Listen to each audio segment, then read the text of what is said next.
Hello. I'm in the spotlight, I don't know about that. I was able to turn some of those around. Yeah, actually, it's lined up here. It's not there, yeah. Doesn't make it. Trying to read. Yeah. The last. Yeah. Like. We'll really see that one. This is big open right now, so about how it was late. Not that that hasn't stopped to me before.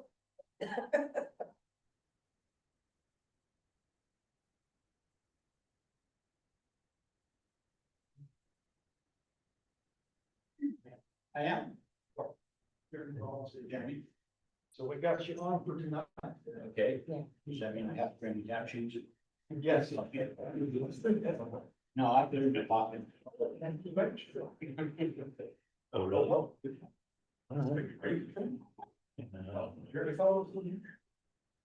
So we had the honor. No, he said, Oh, good. Yeah. yes, I'd rather have it stand. Don't share. What are you, we're coming? As far as I know. Yeah. Don't ask me about the other, No, I didn't think so.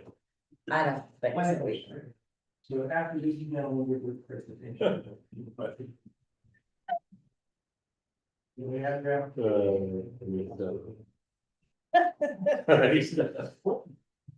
Did you get that, Mike? I did. Yeah. Yeah. I don't know if you believe it, but my office, we have poltergeists or something. Well, you're in that basement, that's. Yeah, I bet, there's probably some dead. there's some, like, and he's. Yeah, that same thing going on, from that building across the street from the courthouse and next to the White House. Yeah, I forget what it's called. yeah, I know which, we're Lutheran, Yeah. seriously. Well, things are being put in other places. I went through something in the garbage in the hall by the county commissioners, a little voodoo plane from Louisiana. It ended up back in my office and nobody brought it back in. Yeah. Wow. Weird.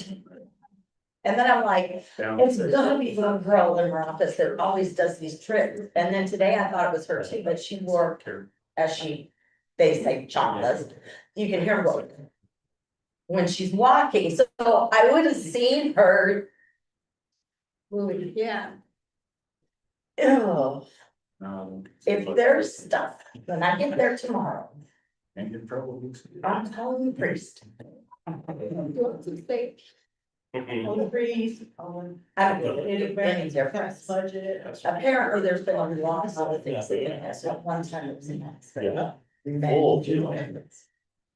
But So. big. Yeah. In that spot, Unbelievable, this guy. so I don't think I think there's just a lot of. We bring so much thing into the house.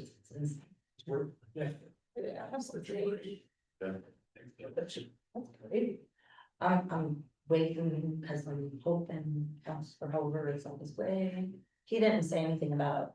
He didn't see anything. If I had him in the. You know, we're waiting for the big night. That was special. I said, well, that like that is coming. You found me better. Oh, jeez, oh, boy. Must be on my retirement. Yes. Do you have Holder's number? Whole thing, so. Yeah, with that home. Well, Holder's not saying. Oh, there's a buyer over there, we could probably find it. Yeah. Oh. Yeah. Right. I said. Jerry's gonna come to. Yeah. You would think I would put everybody's phone numbers in just like. Yep, and you don't have to, you can take the whole table, the whole if you want, as room will be here. Done. No, he said. Yeah, that's. What if I? Oh, that would be, that was in the other office. Everything, one wall, sir, or in the other. Where, we'll see who this started. The plate, where's that at now?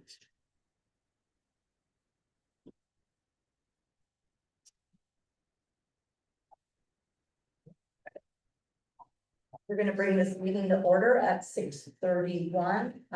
Let's say the pledge. I Pledge allegiance to the flag of the United States of America and to the republic for which it stands, one nation, under God, indivisible, with liberty and justice for all.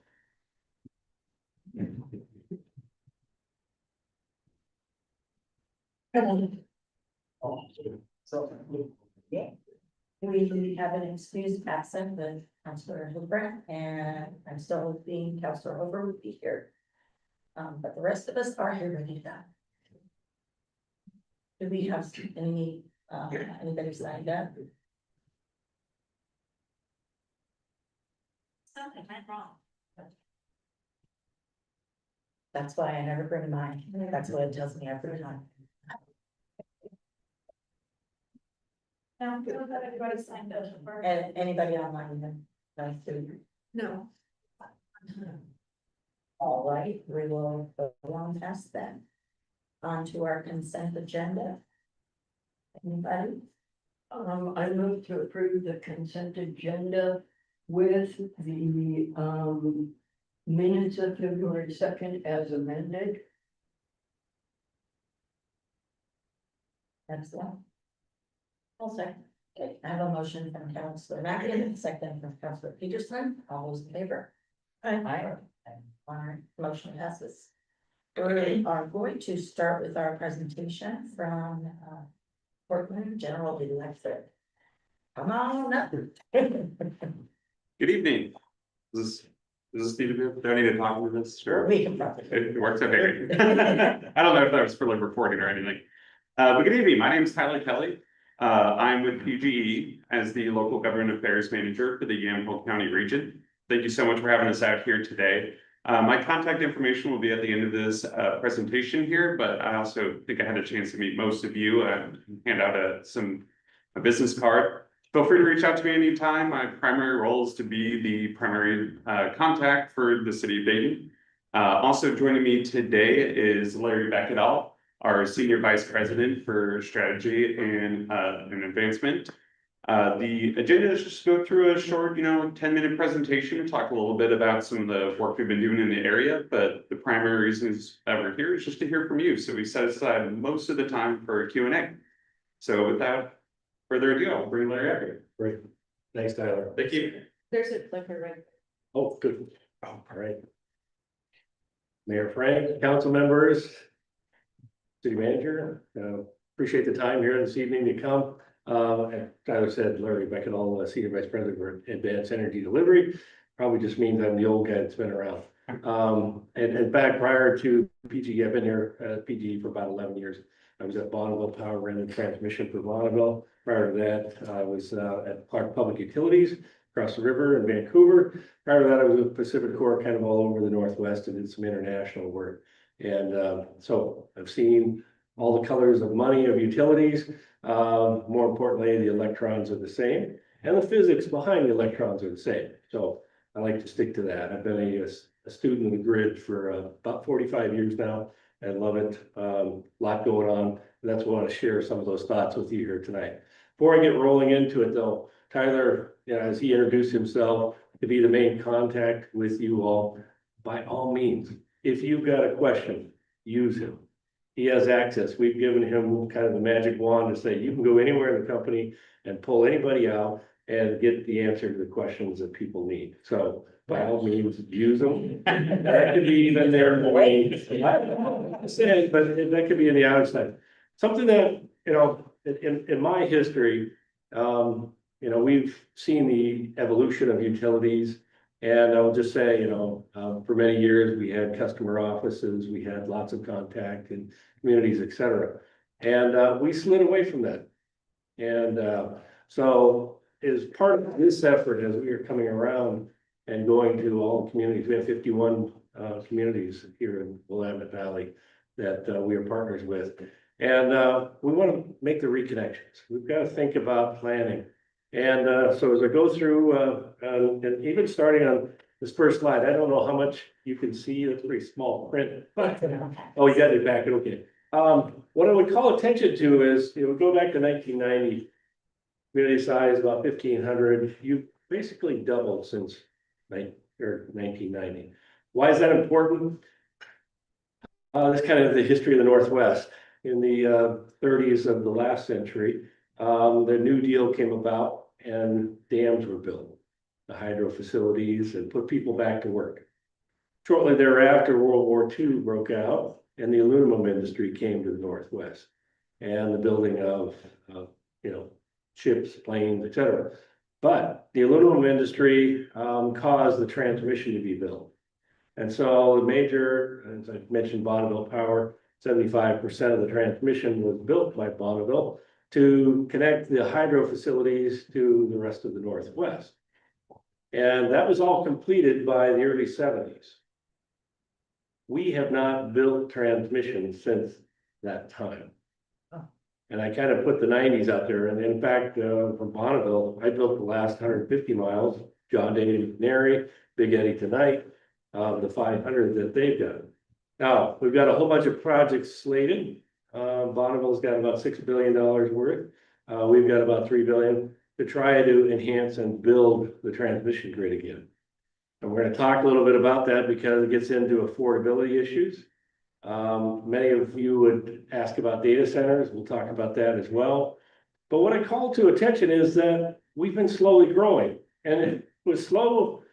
Gosh, for the last 25 years, it was less, might be 1% or less communities and the usage.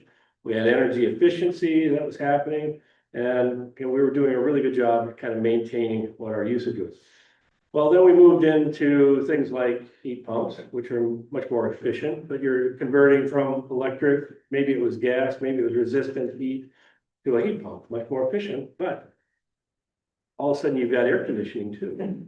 If you recall the heat bubble of summer of 2021, 115 degrees.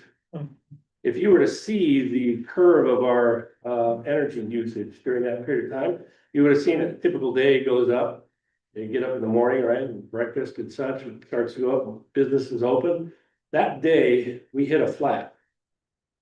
And it went flat for about 3 hours and then it came back down. Everybody had anything and everything that they could turn on, turned on. Every fan, every air conditioner that was available.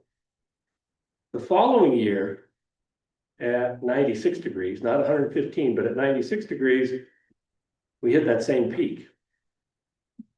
Everybody went out and bought air conditioners and put in their houses because it was hot. Yeah, it's changed. So I call that, you know, our attention, because that was a 10% increase between 21 and 22, just due to that air conditioning alone. But what we've really seen is about a 3% growth pattern, 3.5%. And that, again, things like electrification, electric vehicles, people are using electricity a lot more. We're dependent on it for many things, be it our communication systems, et cetera. So we're watching it, we're trying to think about it, just like you think about the water system, the sewer system. Are we staying ahead of it? And one of the major reasons why I want to make those connections with communities is the planning side. So if I looked at facilities here and you know, again, that growth that we talked about, customers, you start to see some of the projects that you've got. You know, the 27 residential lots in Dayton Village, but I know the Twin Towers here, development of the Dayton Inn, et cetera. You've got some things that you're working on. And we had one feeder that was kind of hitting its limits, about 103% of its limit. And so we're rebuilding that as we speak. But between those two, the loads, you run about 17 megawatts. Now, what's a megawatt? I'm sorry, I throw numbers out sometimes. Megawatts about 300 to 350 homes. Each home is about 3 kW. So, okay, that's multiply that out, you get to 3,000 residents pretty fast. Or homes, I should say. So, you know, when we think about, 10 megawatts, but what we have is 18 megawatts of capacity. So we got some room. And if you go through your traditional planning and growth, you're growing at about 3%, we've got a while. But if you bring somebody in here and you say, okay, we're gonna add 20 megawatts for this, whatever it is, could be manufacturing, could be some sort of agricultural processing, whatever it might be. Talk to us. We need to hear, we need to think about it and get ahead of it. And so if you're thinking about development, land, space, et cetera, please, by all means, touch base with us. Let's make sure that we're in sync. Because it takes time to order equipment, design things. You all experience it. We have the same issue, but we want to get ahead of it. And so in much ways, we talked about the advancing, the threats that are happening to us. Just like that heat storm. Now you think about the ice storms that we've had. 2022 came to mind and 2024 for me. How are we preparing for that? We're starting to do things where we forecast. We have meteorologists now on staff. We never had that. But for a couple of reasons, the storms, clearly wanting to understand when they're going to happen, where do we need to put people? Can we get them there faster and have them set up? Because if we know it's going to be in the southern part of the valley, we want to get people there. If it's going to be in the northern, I will say in 2024, we missed on one. We thought it was going to hit Salem. No, it hit, up in the north end. And I call it the Columbia River, the gorge swirl. It comes flowing down from the north, hits through, and then just swirls in the valley. And you're not quite sure where the ice is going to end up. So we're doing a lot more planning, a lot more thinking about how storms impact us. Extreme weather also is wildfires. You've seen it. We're thinking about hardening. How do we harden our equipment to make sure? And how do we know about it? We now have what we call panel AI cameras. There are cameras that look out, they see the area and they look for smoke. They actually detect smoke and then they alarm us, they tell us ahead of time. Well, now fire departments, the states, fire marshal and others have access to that and can call on that. How does it differentiate with different kinds of? It doesn't differentiate the kinds of smoke. It will tell us where it is. Now, is that a burn that's somebody's got a slash pile that they're burning? Or is it a real fire? Maybe it was a lightning strike, maybe it's a campfire that was left, etc. Either way, you know about it. And you can react to it. And in fact, we get people now anywhere from an hour to 4 hours ahead of time from which, before you would. And in high fire risk periods, when you got high winds, the humidity's down, you got lots of fuel on the ground, the sooner you get to it, the better. And so it really is it's a tool that, has really come to life for all of us. We never have dreamed about it a few years ago. Well, cybersecurity we have mentioned here. You all are dealing with that as well. Bad guys keep getting worse. Yeah. And we have to all stay ahead of that. We have to think about it. We have to manage our ways through that. Earthquakes, that's one of the reasons why we moved our integrated operations center, our dispatch center, the brain, if you will, of the grid for us, from what was the World Trade Center downtown Portland. Because if the earthquake took place, the building that we were in, the liquefaction, you would survive, but the building wouldn't function. So how do you operate a grid from there? So we moved it down to Tualatin, and we invite you, if you haven't seen it, if you'd like to see, there's a little bit of a snapshot there, but we do all of our energy management trading right down into the visibility, into the distribution. It's unique. We took the best of the best across the nation and we brought it here. And it's really, I'm very proud of it. It's a really cool center. Where's it located in Tualatin? How do I describe it? It's the brown nondescript building off the Is it off? You know where Massey? Sherwood, Oh, 12 in Sherwood Road. yeah, Okay, in and the industrial area down there. Mhm. right, and it's set back about a half a block. If you see a nondescript brown building with a black fence around it, that's. I avoid the street lately. It's got a lot of construction. It's been much better lately. It's finally getting finished. Thank goodness. Yeah, but we all feel that. But if you have an interest, seriously, and Tyler, we're having tours, inviting council members and county commissioners, et cetera, to come and visit. So just know that, we're thinking about what's happening, trying to make ourselves more resilient. Here is on the far left is a snapshot of one of our battery centers. We have 3 of them that we've put in. One is in Gresham or Troutdale area. One of them is in St. John's, and then the other one is a smaller one that's in Hillsborough. They're equivalent to 500 megawatts. Okay, getting back to those megawatts. So multiply that times 300 homes per megawatt. Our grid, our system is 4.5 gigawatts, so 4,500 megawatts is our peak. So we have roughly 10% of our peak in batteries now. What does that do? Well, if I can take solar when it's cheapest during the day and stuff it into a battery and then have it available in the evening or the morning when energy isn't as prevalent and the cost is up, I can save dollars. If I can take wind at night, for instance, and store it in the battery and again, use it during the day at the peaks. So we're using it to bring overall power costs down. We've never had storage devices before. The only thing close to it was hydro facilities. And really Grand Coulee was the only one that really could hold back and store a lot of energy. So this is a real, newbie to us. It helps us with things like frequency response, and I can go into a lot of different ancillary services, but it's a great tool for us. And it helps us with our transmission. It helps us operate the system in a better way.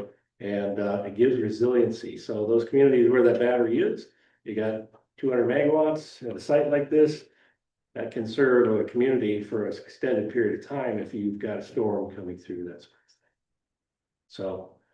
So you're seeing more of batteries across the system, and California, they put a ton in it because they've got a lot of solar. It was causing a lot of fluctuations in power costs. So summertime, we might see $1,000 a megawatt when it was normally $25, $30 a megawatt. And this last 2 summers, it's been peaking at about $150 a megawatt instead of 1,000, because they put batteries in and they've levelized the allowance. So anyway, huge on the affordability issue. Let me keep moving along quickly here. Get Larry rolling too much. Wildfire we talked about. What I would say is that we've got to figure out better ways to harden. Our only ways to harden are, well, you can do the tree trimming, but when you got 200-foot tall trees, you're not going to cut 400-foot swaths through for a distribution line. So either you cover it, but covering on the wire itself and steel poles to harden the system, or you got to think about underground. Those are kind of your options right now, because you can't cut the trees back far enough. So we're doing a lot of that. We also have what's called a public safety power shutoff. That means when the conditions are right, high winds, humidity's down, fuel is high, we will turn power off to certain areas. And it's completely a preventative maintenance. We learned our lesson. We did that on Mount Hood Labor Day of 2020. Remember the fires of 2020. Best thing we ever did, to be honest. But I was fighting it in a way. It was like, gosh, how do you turn off? They won't have water. They won't have lights. They won't. And yet, after the fact, when you saw all the trees down, you saw the lines down everywhere, we would have burned up Mount Hood. So it was the best decision we ever made.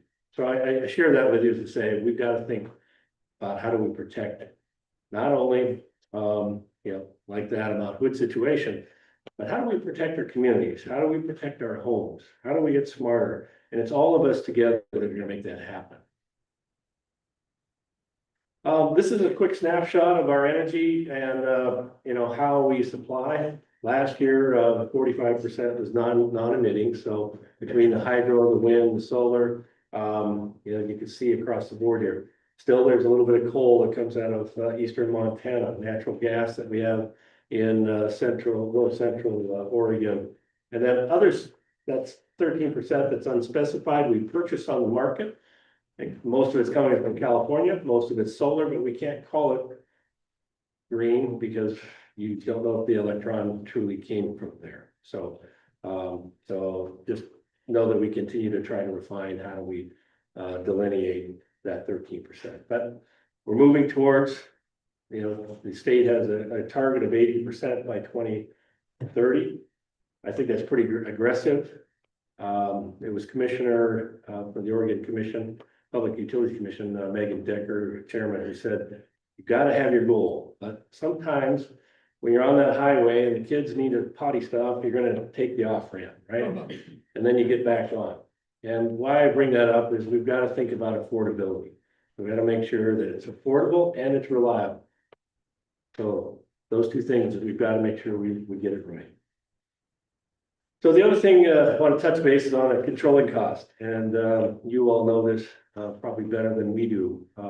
Last year, we cut $25 million out of our O&M expense. That meant letting people go. It's never easy. Nobody wants to do it. That's the first time since I've been here at Fulton General we had to actually let people go. This year, we're taking out additional on top of that. We have got to make sure that we're keeping our costs down and that every dollar counts. So it's really important to us. And what I will say is that we do also have a program. You've got quite a few seniors, low-income customers here in the community, and households that are taking advantage of it right now. About 212 out of 512 that are eligible. So only 41% are taking advantage of it. We've worked with quite a few communities. I would say the average is probably about 70% in other communities. So we're happy to work with you. We've done things like, put things in your newsletters, et cetera, to encourage folks. But when they call in, if somebody's having trouble paying their bill, et cetera, we will direct them to this program immediately. But know that, again, there are those that are eligible, seniors on fixed incomes that, we want to make sure that they're able to get through this period of time. So know that program is out there, and we encourage that. So as I mentioned, we want to collaborate, we want to, be working together, we want to plan for the future. And electricity sometimes can seem like a mystery. I like to take the mystery out of it. I like us to think about what we can do, how do we use this product, and make our communities better. With that, maybe open up to questions. If I've done one before, tell them. Well, you touched, I have a couple different questions. You touched on the fire suppression just a little bit. Are you working with fire departments at Yes. all? Yeah, oh, absolutely, absolutely. Every fire department's out there. We've been working with individually, trying to, and we've designated certain areas as high fire risk. And part of it is because how far it is to get even fire suppression to that area, as well as the type of vegetation, trees, et cetera. But it plays a real critical role is to make sure that we're aligned with them. That's the battery centers, is PGE planning to create more battery centers? There are, yes. What are the environmental concerns with battery centers? What I was, if there's, maybe you're alluding to the fire issues, hazards, that sort of thing. I mean, Because when I they have, know it's probably not possible, oh, but it is, and it's been a real issue in the past. Lithium, if it goes under a thermal runaway, it catches fire, it releases gases, et cetera. So what we've learned is that moisture, water and penetration into lithium battery centers like that is a problem. so why aren't they covered? So they are now, I mean, they're sealed to the Oh, I extent see. that, Okay. those containers now are extremely sealed. And also what was happening was if one did catch fire, it would cascade through the whole thing. Yeah, Instead of now they've got isolation, so they'll just keep it. so you could shut one and, So basically it just self-contains and you're not. So we've worked with Pacific Northwest National Labs. They have a grid storage test facility that they do some amazing work. They also train communities, they train fire departments, and so we've used them for that as well. What I would say is that it's much, much better than where they were a few years ago. So yeah, I have less. Now, there's concerns about how do you get the original ore? How do you process the ore? Environmental concerns associated with that. what's So the the- life on Typical battery, if you drive an electric vehicle in a similar way, you're gonna see degradation over time, and then you're gonna replace parts of the batteries. Boy, I wish I had a number to say it's 3% a year or something. But Well, They if it's just like change my out cell phone, it's a lot. pieces of, yeah. Yeah, you can sense that, you get a feel for that with, again, smaller, how fast you're ramping them up and how you charge them makes a big difference. Yeah, so But there are other materials that are being looked at that are better. that hopefully will start to replace. And, sorry, one more question, I know you have questions. And, oh, actually, I have two more, maybe you're gonna catch them. So, with the battery centers, we just bombed Iran. What happens if we're bombed here in one of those locations? I mean, because it's easily seen overhead. So in that way, to me, it's not as secure. Yeah, We have lots of, I mean, you think about the chemical tanks, et cetera, that are by many of our manufacturing facilities, et cetera, there's. Well, I heaven forbid, I just, we really dread the day that something of that nature happens on our soil. Because there are plenty of, I mean, as simple as a dam is, somebody takes out a dam and think about the water, the flooding and all those things that happen. So it's, well, I've Could be read a lot of the things that studies didn't and enter. the red flags that people keep raising and nothing ever happens, and so I just was curious. it's. I worry about, since Jeremy's from North Carolina, a few years ago, if you remember, there was, attacks on a substation. Yeah. And, they took out, I think, 3 different cities, in North Carolina, somebody had targeted. And took out the substations that serve those communities. That same period of time, we had 14 attacks here in the Northwest. We don't talk about it. But it's a concern. And, again, people going in and trying to disrupt systems. We have to get better how we harden, how we respond, all those things become really important, just like cybersecurity. Yeah, I mean, I always think about our water supply and I just go, oh my gosh. Yeah. And that scares me, so, but that's another thing. There are, the transmission centers, how many more of those do you think you have in? The battery centers? Did you Or- say how many more that you might plan to build? No, we have, I think in this latest, RFP, I think there were 3 sites. One in the Tualatin area. I can't tell you where the other, actually, a couple of them are with our wind farms, so we try to combine wind, solar, battery together. Because not only is the wind blowing and the sun shining, hold it this, be able to ship it out from there. So some of them were involved with those facilities as well. We could get an answer back to you, but I know there's been a little bit of thought down towards Salem as well. and data centers and AI. That's a great one. So I won't go deep into, AI and how it's being used and where and how, we're all gonna be impacted by it, as time goes on. But God forbid we learn something in advance before we actually utilize it. so when, we think about data centers, there's kind of two that you should be thinking about, hyperscalers or large learning models. When you hear the discussion of a gigawatt facility, that, again, that's 25% of all of Portland in one site. That's huge. It's a lot of energy. These little server boxes that they put in, and they put them in stacks. It used to be 1 kW, then it was 3 kW, which is equivalent to a house, right, in a box.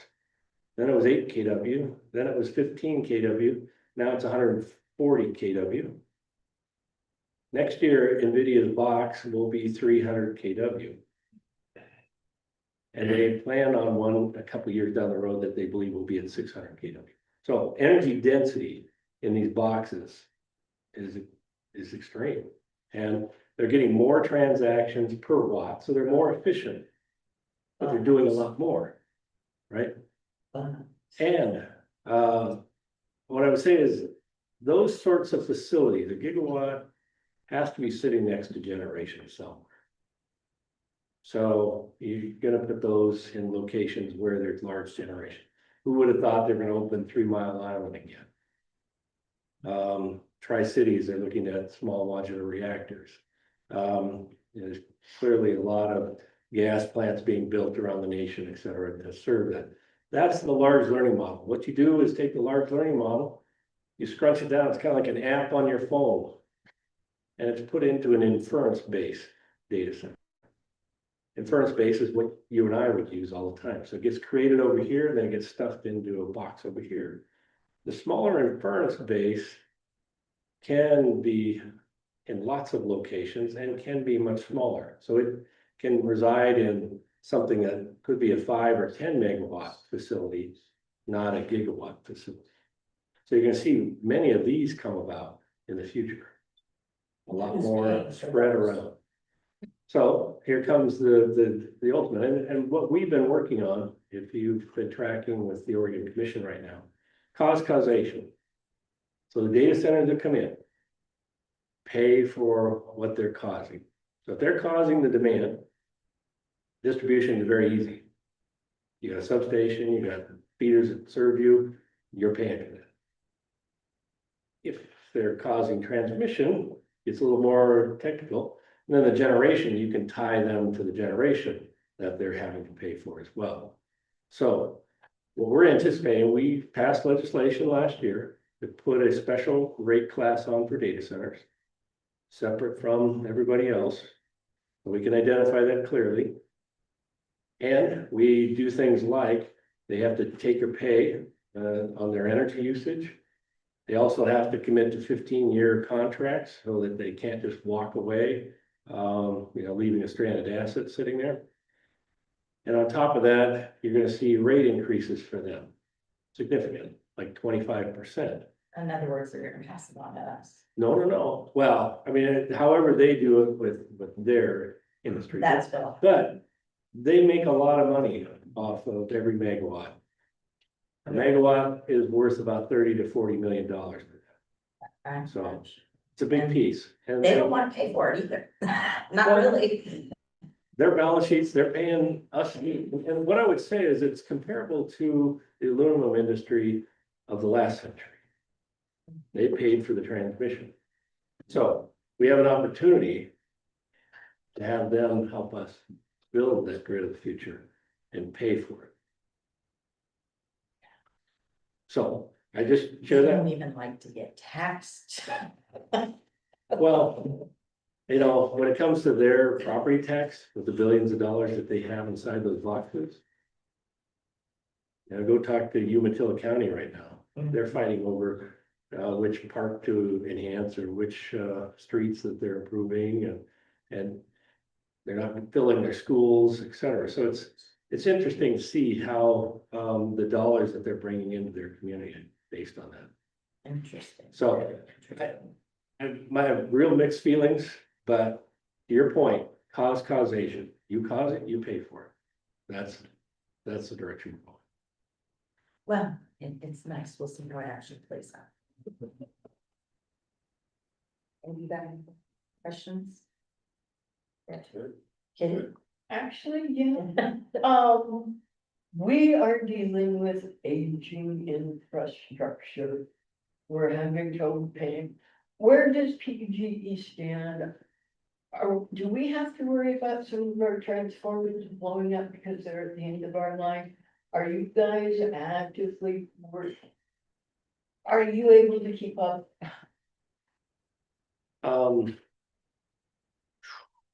And on all assets, no. I'm gonna use underground as probably a good example. Depending on vintages, when it was installed, the quality of it, when it was purchased, et cetera. You're finding that failure rates are different in different locations. So what you planned on and said, oh, I'm gonna replace it, these periods, some is accelerated, some is behind, some that you're ahead of. So each asset, we're learning a lot more about. Now, poles, classic poles, absolutely, we're changing out a lot of poles this last 5 years or so. And we're gonna continue to make sure we stay ahead of that. But it's also where are you seeing the failures? So we don't see a lot of poles fall over. But we do see things like insulators, arresters, things that fail that they cause an outage. So you want to change them out, you want to improve them before they cause the outage. If I can change it out the day before, that's the best. I got the most out of yesterday. But I just never know which day that is. So yeah, we had, two major power outages like within a block, within a month last year. But I was also hearing that there are things that can't be buried. We can't just take these things and bury them because they're too hot. Well, you can. Are we- It really is a cost issue. So, I mean, you take the transmission and typical distribution. Well, what I would say, first of all, subdivisions, if you put them underground when they start, that's the best time to put it underground. Yeah, oh yeah. The we're doing cheapest way to that do now, it. Right. And when, because if you have to come back later, Yeah. it gets really expensive for homeowners to have to change their services, et cetera. Lots of complications. So do it upfront. But when you think of transmission, so your home is 12240 service coming to your house. Transmission is 115,000 volts or 230,000 volts or 500,000 volts. So to take that and put it underground, now you got this cable that's big. It's gonna cost you, instead of, $2 to $3 million a mile, it's gonna be 10 to 15 times that. And so it becomes really, really expensive. And, we don't have fires through the transmission. Because the tall, steel structures, and you see those things and you got wide swaths around it. It's the distribution facilities that really cause most of the hit. So I share that with you is that, as we consider undergrounding, distribution is a lot easier than trying to take any transmission. Okay, you. Quick question. Cities of Dundee and Lafayette have recently gone to a more decorative lighting on their main street of 99. Did you at PGE participate in that upgrade at all? I don't know, I get an answer for that, I can get an answer back to you, but it depends on who owns the lights. Sometimes a lot of the prettier lights are owned by the city, but they could work with us if it's PGE like owned, so I can look into this, I don't know for sure, but it is possible to work with us to, add decorations to lights depending. Okay, so thank you. Happy to talk about that. Excellent. Do we have any more questions? I also wanted to give a plug since, Larry mentioned it earlier about the IOC, that if you're interested in a tour, the next one's gonna be on March 18th. And I'm happy to send information, we've had city councilors, mayors, public work, city managers, everyone from the city be able to come out, and they're really great events, where you kind of see a lot of the behind the scenes stuff. The next one's March 18th, but we're also planning on doing one in April as well, if March 18th is too soon, so. If you're interested in that, I can send more information about it. Happy to have it. Yep, You can handle this. yes, we have elevators, yeah, absolutely. Great. Well, thank you for having us. Appreciate the time. Thank you so much. Thank you.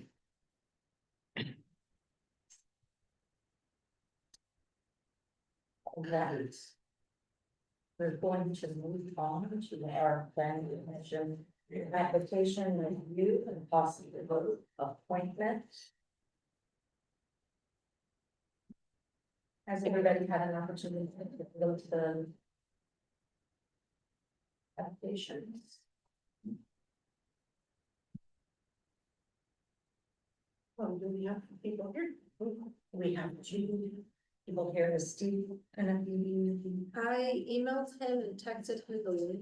I think he's out of town. He's out of state. Mhm. So we have, let's see, two candidates here, go ahead and vote these.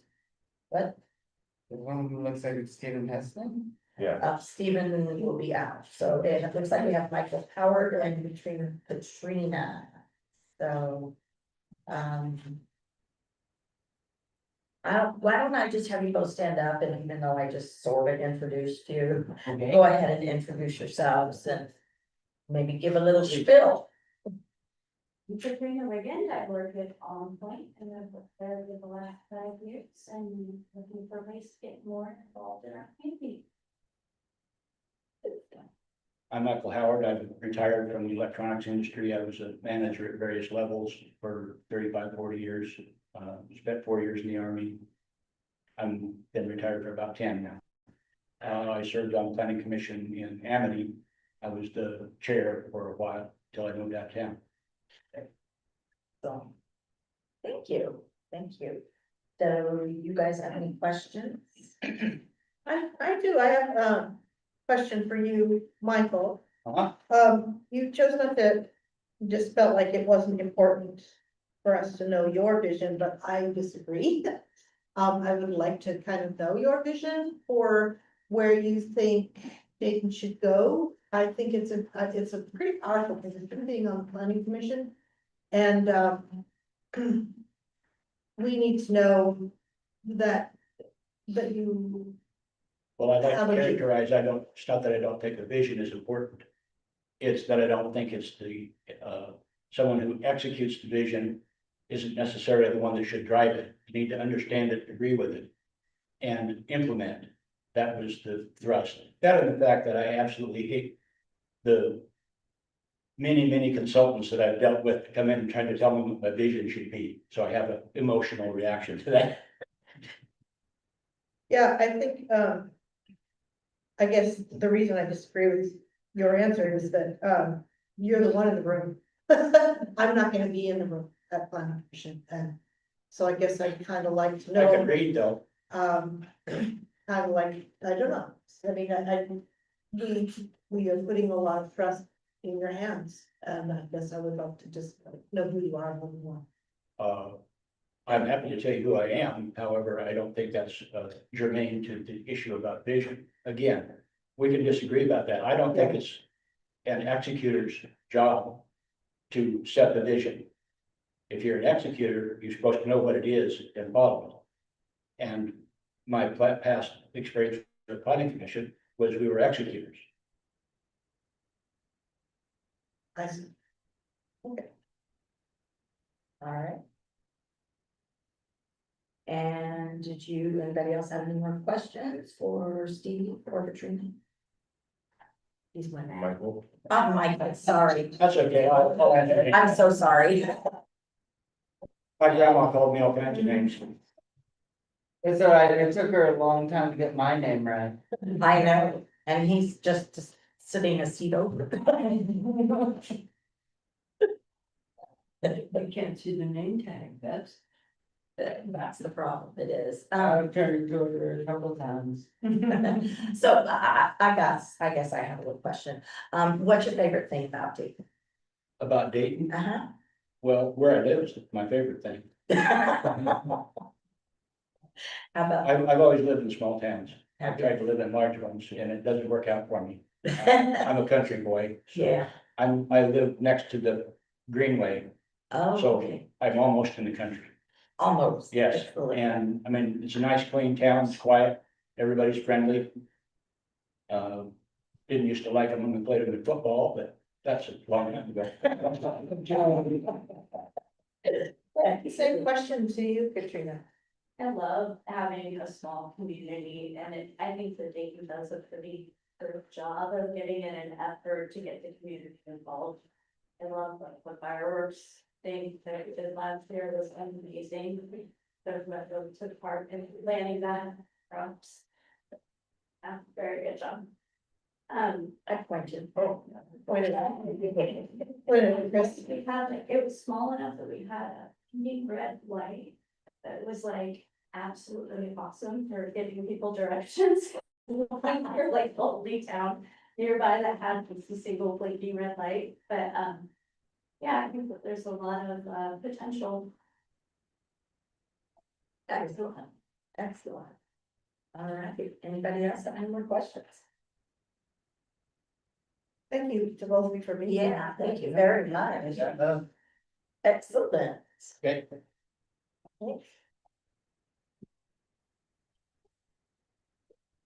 All right. Do you all want to wait until we have an opportunity to speak with Steve before we determine whom we'd like to, or do you want to appoint him as a seat? I mean, it's up to you. So how would you like to go?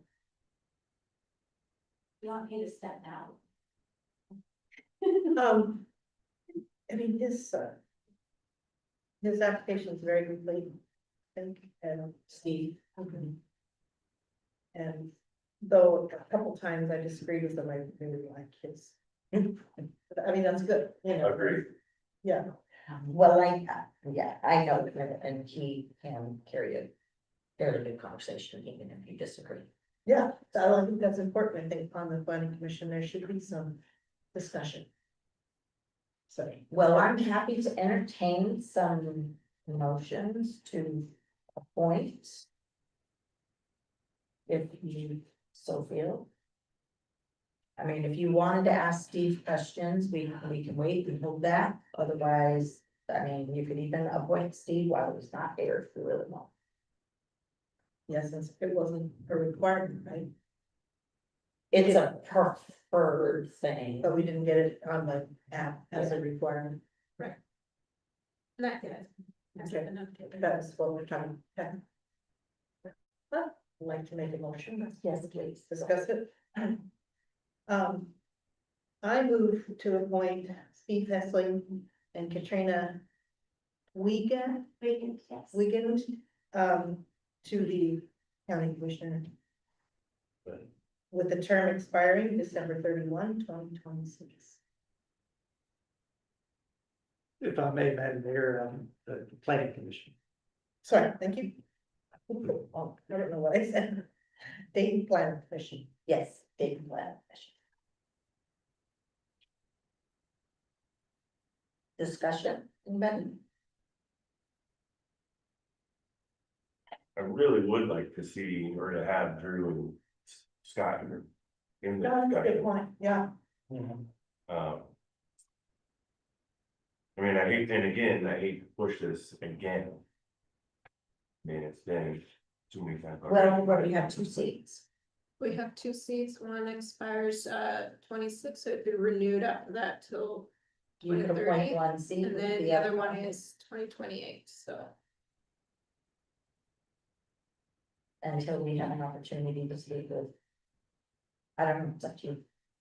Is there any business coming up within the next month or two for the, because they don't meet for months at a time sometimes. Are we in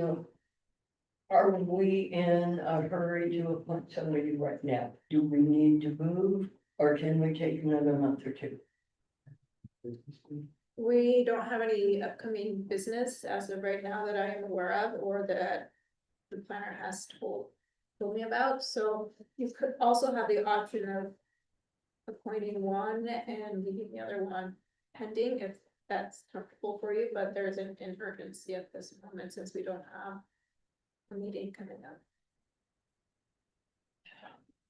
So what would you like to do, table it and until we can have the other two counselors here? Or do we wanna at least point one first? I do have a question about address. Are you, Katrina, do you live in city limits or out? Inside, Okay, I'm just relaxed. thank you. She's like, I don't even walk. I walked here today. Do we have somebody who would fill that out of the city? Steve or neither of them are, They're both in city limits. I don't think anybody applied from outside of city limits. And it's not a requirement either. Yeah, it's not something we have to have. I mean, that's something. we If you have a have. address, date and address. What was If you have a date and address, but not live in city limits. that? there's one position. They can be outside of city limits and have a date and address at the same time. Yeah, no, I don't, but Yeah. as long as they have a date and address. But We did have at a time, Commissioner Halliburton was in McMinnville because he was in city limits and then he moved outside, which was.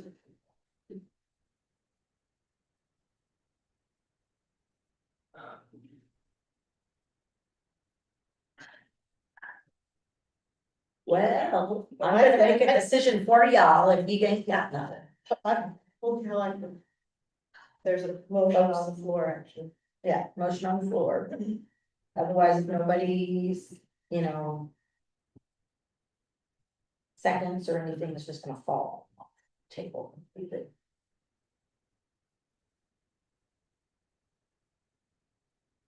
I'm sensing you folks want to wait.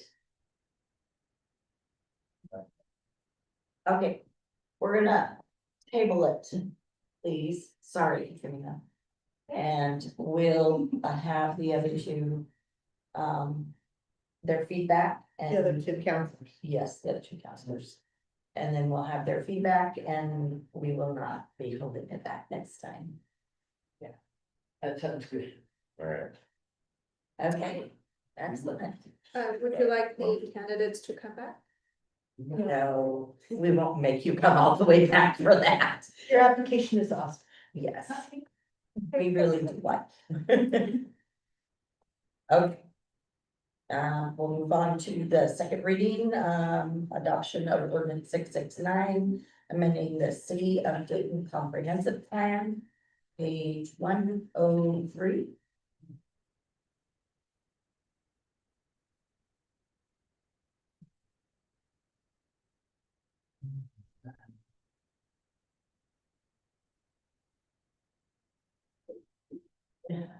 Somebody want to read the second reading?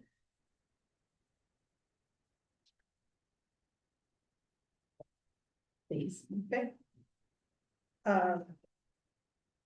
Let's see, so I say, I move to approve second reading of ordinance 669 by title only. An ordinance amending the city of Dayton comprehensive plan. Adopting the 2025 Parks and Recreation Master. Wait, point of order, we need to read. She just read the, Read the title. she just read the, she moved to read the second reading of the ordinance, and she did say the whole title afterward. Okay. So I have a, first reading of, or excuse me, a second reading of 669, blah, blah, blah. I'll need a motion. Or. A second, thank you. Second. Thank you. I have a motion. I have a motion for the second reading and a second from Counselor Will. Oh, didn't call you the wrong last name, Sully Wilkins. All those in favor? Okay. I'll just keep calling you Counselor Holt. All right. And now we need, yes. There is not one opposed. Yeah. I mean, Yes. Can we ask the opposing? Oh, I didn't see that there was all those in favor. You opposed? I am opposed. Okay. All right, so I have, 4 of us in approval and 1 opposed. Okay, now we need somebody to actually move to adopt it. Can we have discussion? Is that We happening? were on the final thing, we should have had discussion like Okay, 3 okay, meetings then ago. I move to adopt an ordinance 669, an ordinance amending the city of Dayton comprehensive plan, adopting the 2025 Parks and Rec master. Okay, a motion from Councilor Peterson. There a second? A second. There, a motion from Councilor Peterson, a second from Councilor Typer, all those in favor? Aye. All right, I have 1 who opposes and the rest of us. So motion passes. All right, on to the next item on the list.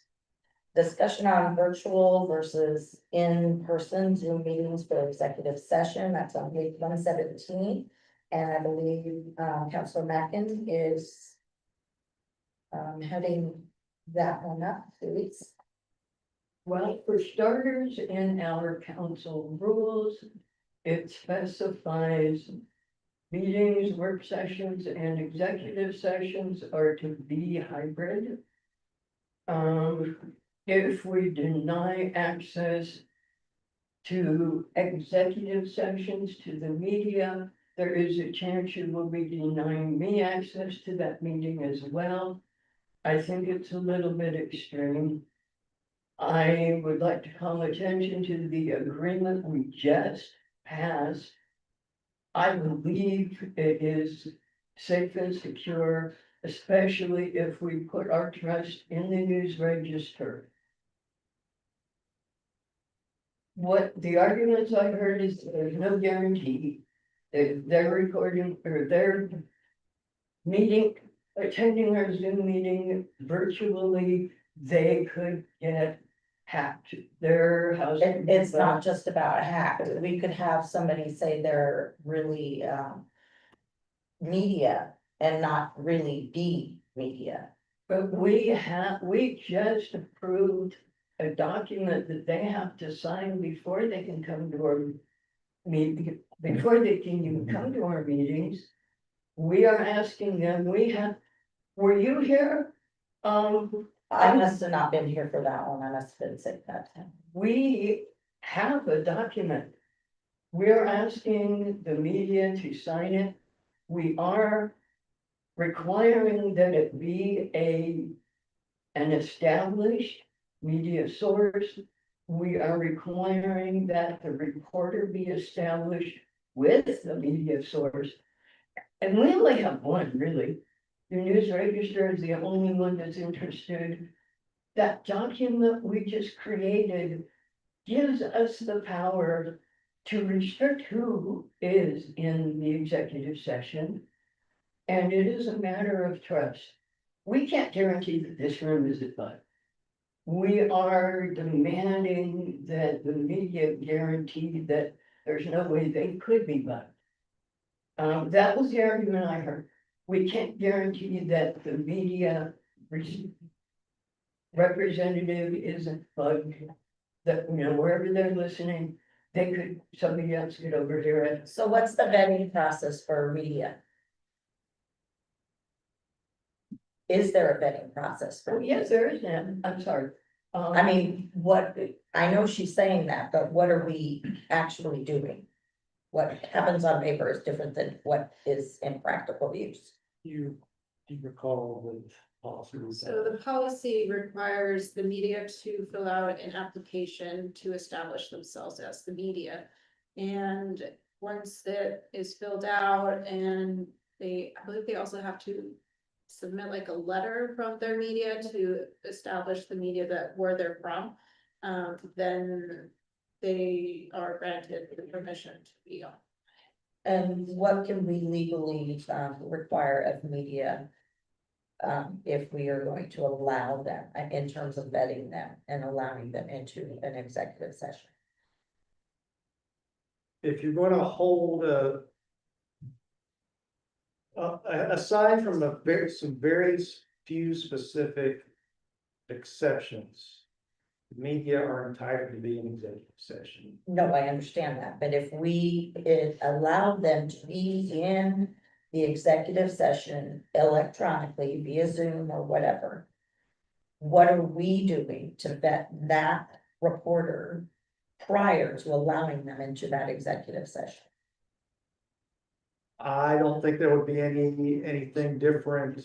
Well, how I anticipate this would work is with somebody from a news organization would contact us and state that they would like to be in attendance at that night's executive session, and they would like to have the credentials to be able to like that. We would compare that to the forms that have been completed, see if the email address was legitimate and is matched up to our records. And if so, we'll give them the meeting link.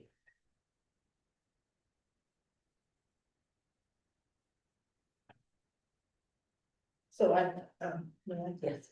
so I think clear, because we're a small town, and because the news register, I do trust them.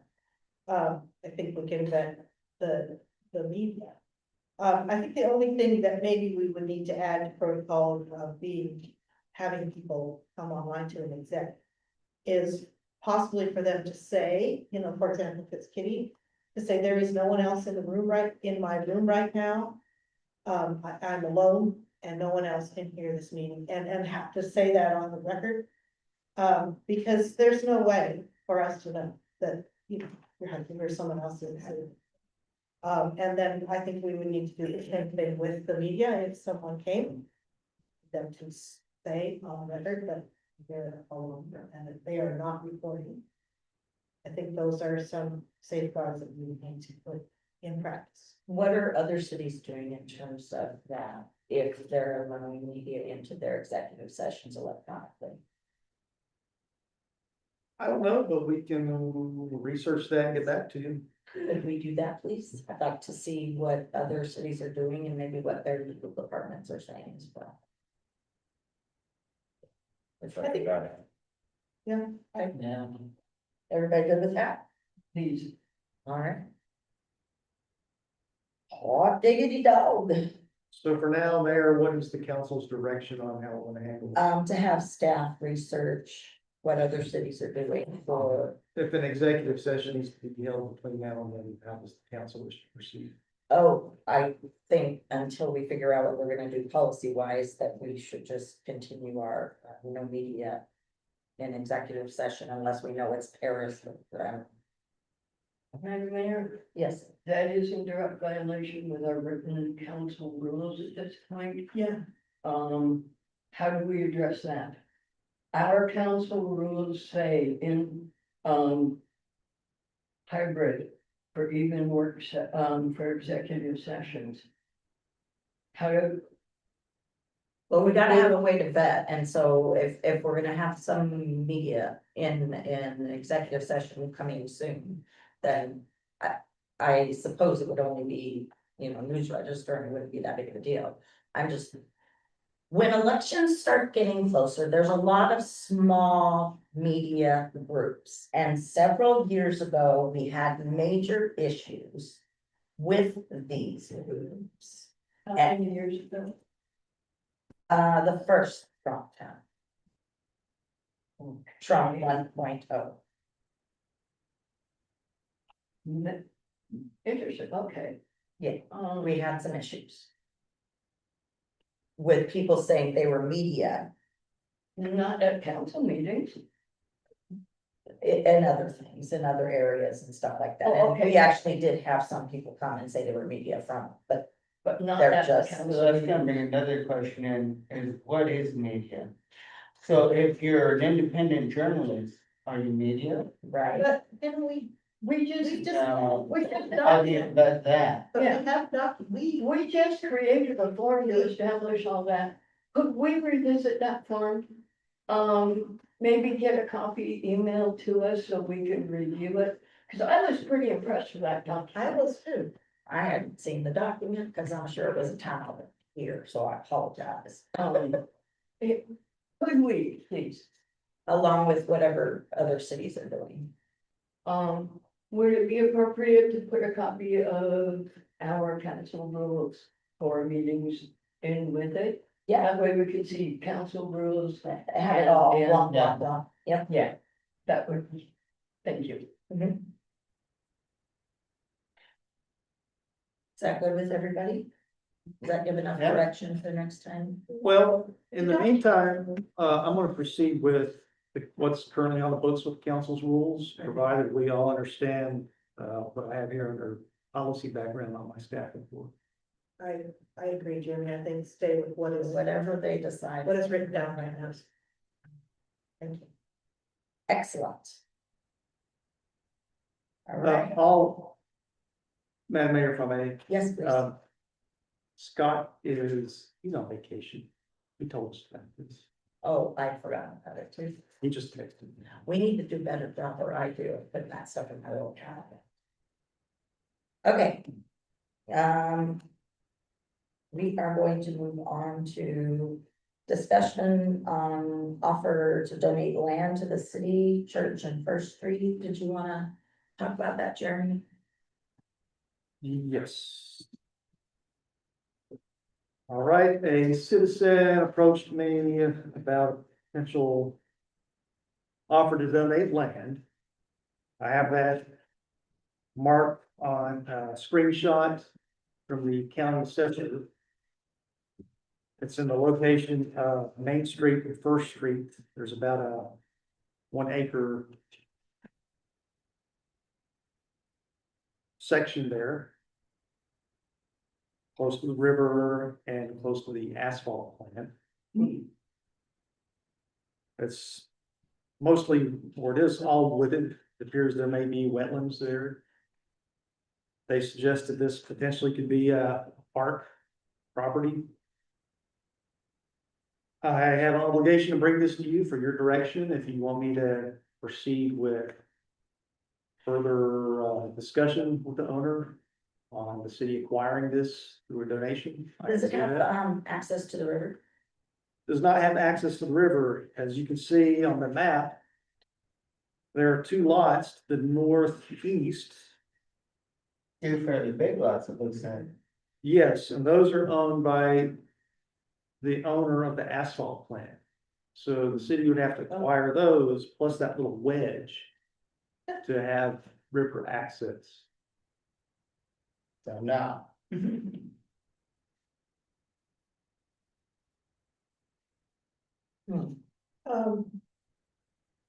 If I may, Yes, please.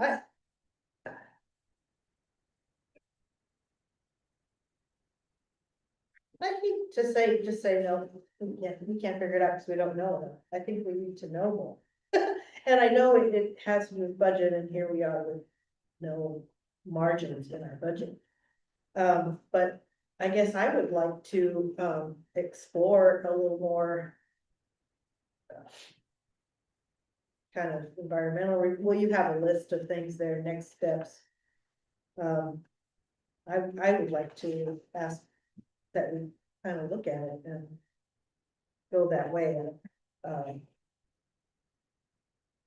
I think it's an amazing gift, and I don't want to just say, well, they don't have the time or the money right now to answer your question. Right. I mean, I hate to turn it away, especially if it's gonna be donated. I mean, it could be a little park, it could be maybe additional access someday to the riverfront. It's almost there. Yeah. I'm in agreement in exploring. A little further, personally. I would say no. I'll be selfish, doesn't look like there would be any kind of wheelchair access, we'd have to build it. In order for us to use anything, we would have to put a lot of money into it. Maintenance and property taxes, doesn't seem to be a good time. And it doesn't fit in with our parks plan either, like the report says. I I'm not in favor. So I've got 3 people in favor, maybe. I think I that think they're I'd gonna, say no too, only because the 2 lots that are adjacent that actually run to the river. They don't use those, um. they don't really use that. I know, but. If for this for water access, the river. I'm not saying it for water access, I'm just saying a backup plan for water access. Yeah, but if you That can't could get those be 2 other used. lots, and if Yeah. there's 2 other lots that are owned by the rock company, I mean. I see that as part of the exploratory process. Yeah. Yeah, they I probably kind wanna of get it away. That's part of the exploratory process. Yeah. In my mind. Yeah, well.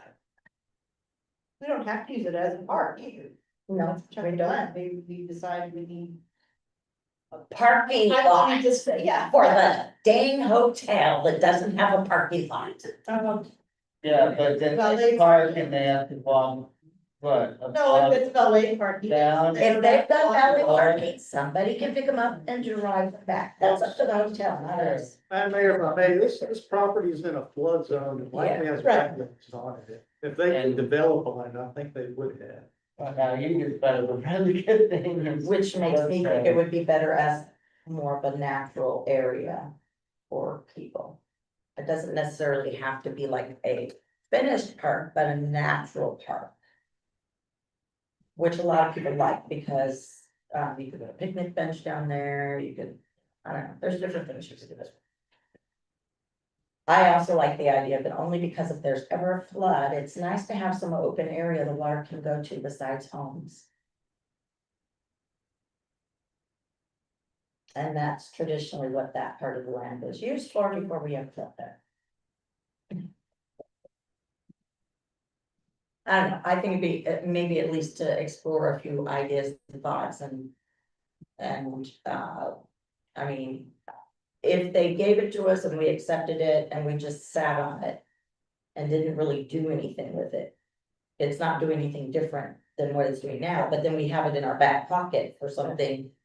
In the future possible.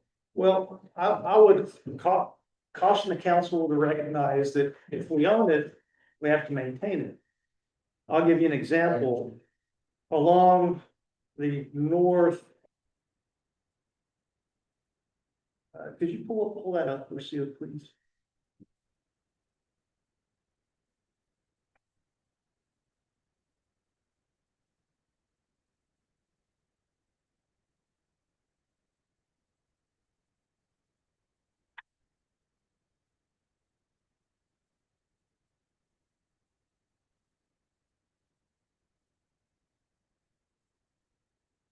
Okay.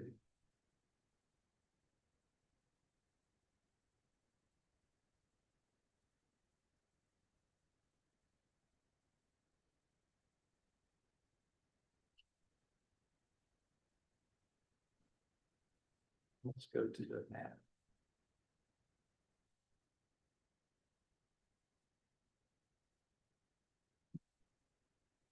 All right. Zoom in a little bit, please. Thank you, thank you. All right, so take a look. If you see, here it is, here's First Street. So on the original plat of Dayton, this First Street goes all the way through. But there's really no street there, it's just, it's this public right of way, but it's all trees, it's gold. Yeah, I know. So this is public right of way, we're responsible for it. That means if there are trees that are about to fall on somebody's house, we have to cut it down. And we had an issue like that recently. So we're having to pay money out of the parks budget, money that we don't have budgeted to maintain trees in this remote part of town. Because nobody else owns it, the public owns it, we're the public. And if it falls on somebody's home, guess who's gonna come out?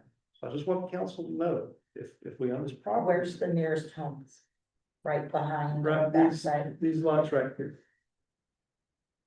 Those are the ones that line the other side. Actually, was it these ones? Yeah.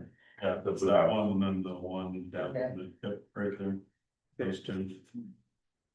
I'm pretty sure that's what we looked at that house years and years ago. Can you go a couple slides forward too? It's like Something else. go. Right there. Yeah, Okay. so just so everybody's clear. This right here is the sewer overflow pipe. Okay, Great big huge manhole that sticks up out of the ground about this high, so the lift station ever were to fail. That's where all the sewer comes out.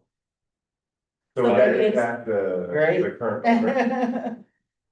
If that were to fail, No, that would fall on us, but I'm just saying, if you guys have this thought of making this beautiful and everything, No, spending money, I would think to make it beautiful because it is. That's gonna make it real ugly. just remember that smell, and if it ever does overflow, that's likely where it's going, is to the low spot on this land, okay, so. Just something to think about.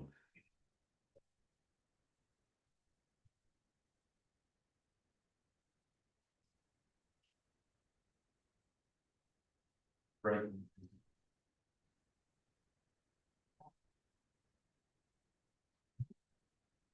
So you have explored it a little bit. 'Cause that would be part of what I would think would be the exploratory process. So. Okay. And what are your thoughts? My recommendation is in my staff report is not to accept it at this time. It's not in and the reason is it's not in the Parks Master Plan that we just adopted. We have a lot of other needs. And we have budget pressures and budget stresses. And I just don't see how this ties into our strategic goals as an organization. I don't see how it's aligned with our priorities. Fair And I'll say too, that I have been in cities where property owners have approached the city with what seems like a nice property that you can develop into a park. But that rarely materializes. It just sits there and it becomes an albatross and you can't get rid of it. So if you want me to do more research or investigation, I can. I'm not saying no. I have an obligation to bring this to you. If you think we can do something with it, I will fulfill that direction. I just want you to go into this with your eyes wide open. I was just thinking if we take it and don't do nothing with it. At least not right away for a long time. I mean, it's a good place to be able to own, to be able to access our utilities down there. And if something does happen, then ultimately it's our property we're worried about, not as somebody else's. I don't know. I'm open, whatever you guys want to do. well, again, is this something that we want everyone Scott to weigh in on? Or does everybody feels strongly? Seems like we're kind of split before of us. So can you bring it back around to us, next meeting? There's no rush. We can get some more, input and maybe we'll have some more clarifying thoughts too. Yeah, There's no rush. I'll have to look at it. I do too, I'm going to. Yeah, I would probably do the same. All right, we're gonna move on to the next item on the agenda. This, is 127, discussion on door-to-door solicitation policy. And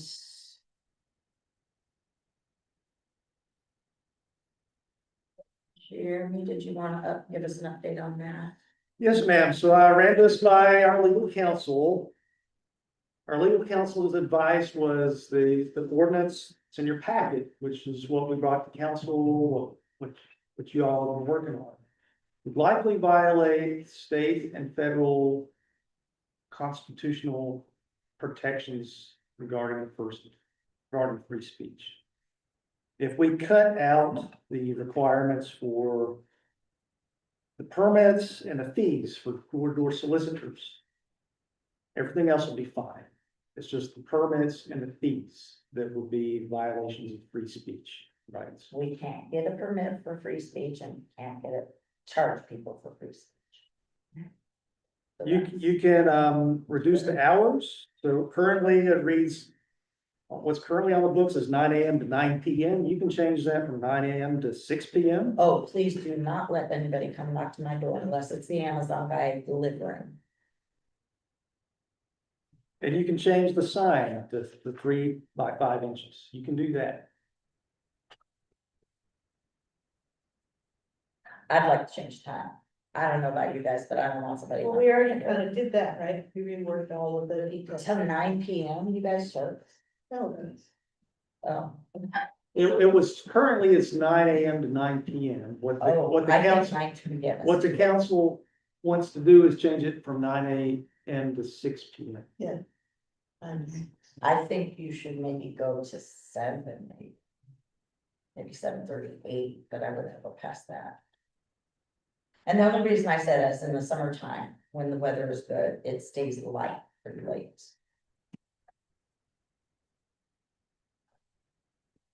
6 PM, barely anybody's getting home, so if somebody's coming knock on your door, they're gonna just. I just know this from door knocking my sons. Oh, we are stalling out a lot tonight. We're dragging our feet, and part of that. It's Monday, you guys must not have slept or you drink too much, I don't know. None of that, Drew is the one that feels really strongly about this, it's the one that brought it in the first place. Well, and yeah, he's sick, so So again, I don't know if we. it's only 2 things that we have to change, aside from the time of day, so I don't know. If that's, It seemed like reasonable things to change. So, I'm sorry, Jeremy, would you remind me, we already went through kind of what we wanted to do, right? And this document is that we're looking at is what the lawyer said, you can't do that or that, So, everything else is fine except for. so the things in red. the things are in red are what the council directed us to change. Oh, So that reflects the process that Dave worked with you on this past fall. okay, And that's this, what I thought, this is what the council endorsed for first reading. okay. I ran it by the attorney, and anything in here that talks about permit or a fee needs to be cut out. What that leaves is the time. Changing it to 6 PM and daylight savings, 5 PM on standard. And the sign, 3 by 5 inches. Quick question, we pulled a lot of this from other cities, correct? Yeah. So they had these enacted in their cities, and they're not coming across or. Probably because their attorney is not that concerned about it, or they don't care. So, that's my only question. So if you read City of Hillsborough versus Purcell, I have that case citation on there. That's exactly what that case is. That's our state Supreme Court. Mhm. Where the City of Hillsborough put permit fee requirements on board of solicitors. And Other cities have those requirements, they're breaking the state constitution. So they're at risk. yes.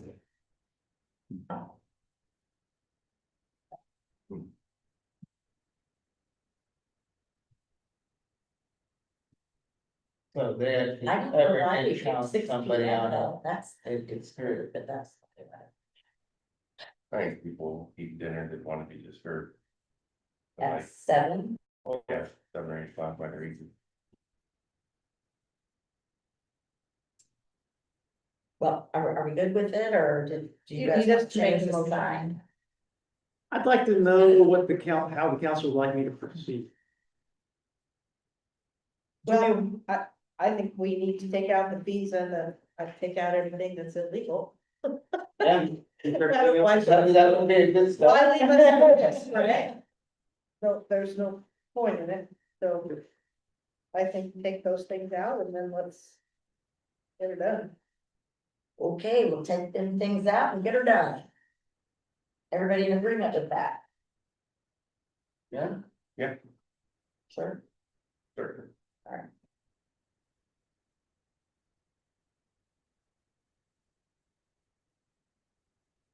The 133.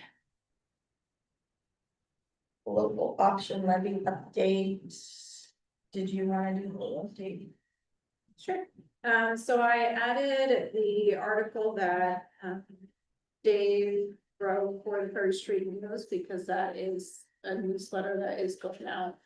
That we had on here, as one of the goals to accomplish, so that's completed.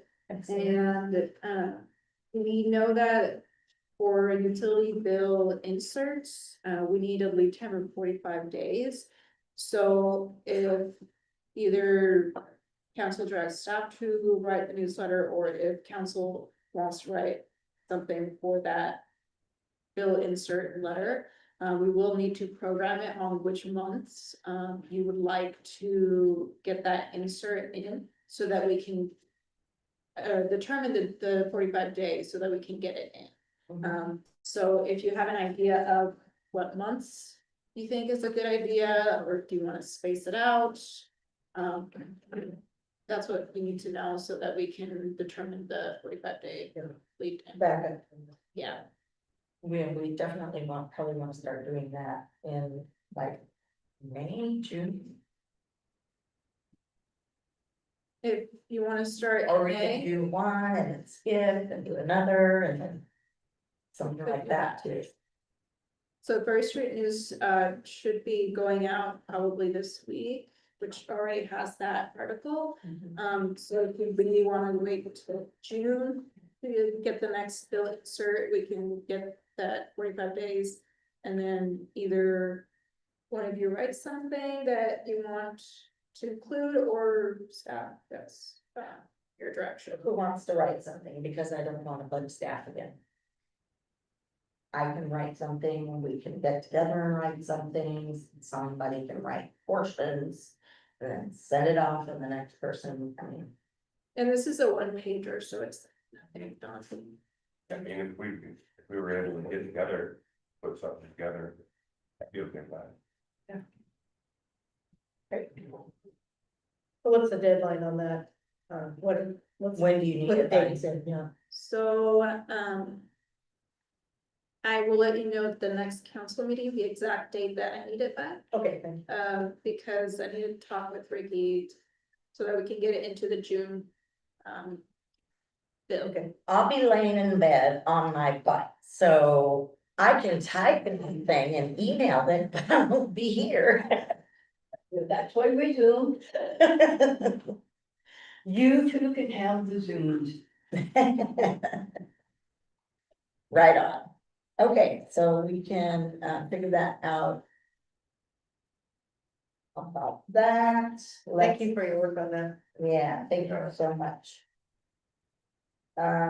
Page 137, this is the Water Town Hall discussion. Jeremy, It's just a reminder of our upcoming Water Town Hall. I have some notes in here about what we've been working on the past year. If there's anything you want us to be prepared to address, please bring it to our attention, either at this meeting, or if you think of something, email it to us. Otherwise, we'll keep moving forward. question, is it this month that we have our goals? Yes. What day is that? March 20th, Thank you. Friday. I think it's really interesting that it's been a year. I was like, oh, is that really how that worked out? Okay, I just need to take my little note because I couldn't remember that date for work. Okay. Excellent. Any questions or comments or thoughts on the water town hall? Is there anything that you need us to do, Jeremy, prior to our town hall this year? It's coming right up. Just refresh yourself on what we've been working on. I've given you a little cheat sheet here. Yeah, it's in your other part too. Excellent. All right. That's it, one thing on this, let's say, people come up to me all the time because, working at the bar and everything. People always come up to me and they're like, why did we build 2 new wells instead of getting on Mac water? And I hear that all the time, so if this is talking about a water town hall coming up, that may be something we may want to address. Absolutely. That they should come to. Because because I've had several people address You, me you about may that. tell them that. And I've been telling them, hey, I can't really talk about it, too much, because I don't know that much about it. Mhm. And that they should come to these meetings, for city hall and Please, everything. yes, thank you. Please tell them to come. Oh, That's what that I've town hall is. been, I've been telling people, come to Maybe city council meetings, come to the town hall meetings, come to these. have little flyers. They're great. I created some for the First Street News, but I can make some and Maybe we can hand some out to some businesses to hang on their walls. If you could just throw some my way, please. I will. Excellent, I love it. Okay, Council Wilkins, thank you for that heads up. We can certainly be prepared to answer that. Thank you.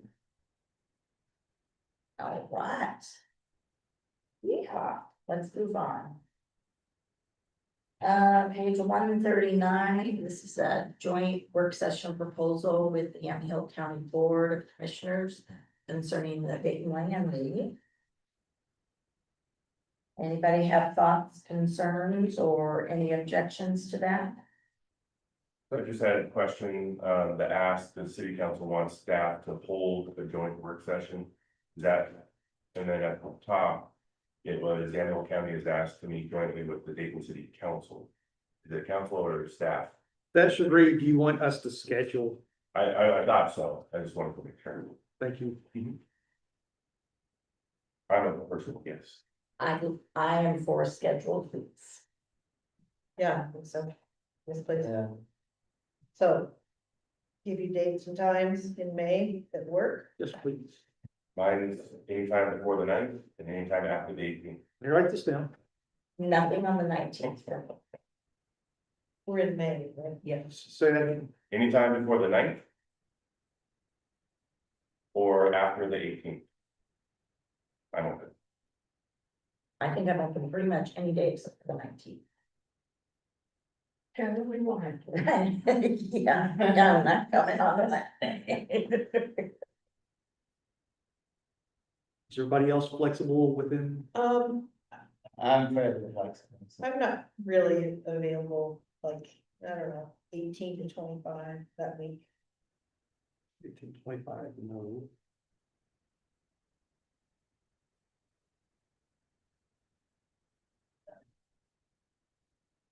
I could maybe do 18. But we have a special meeting scheduled already, and I can make that. Jen is like, I'm not going to you guys and your schedule. Let me reduce that restriction. 20th to the 25th. I could do 18. 20 to the 25th is a no. Is enough. Okay. What they call herding cats, huh? Well, luckily I'm a cat, I'm a cat.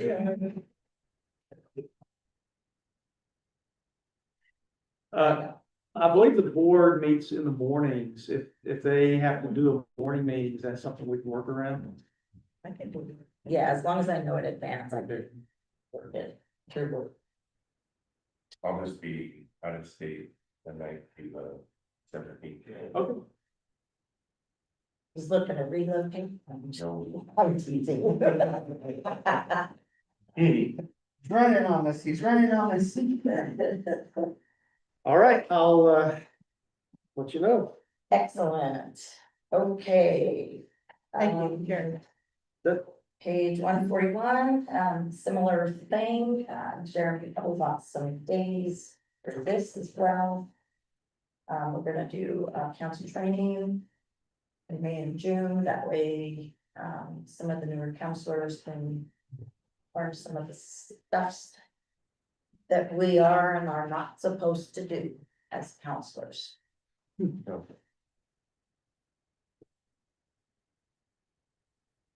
It's great training.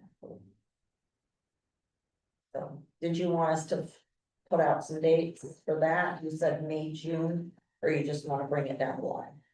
Yeah, maybe June, y'all tell me what works. Since we're already got something in May, can we move it to June? Yeah, sure. So this is 3 to 4 hours.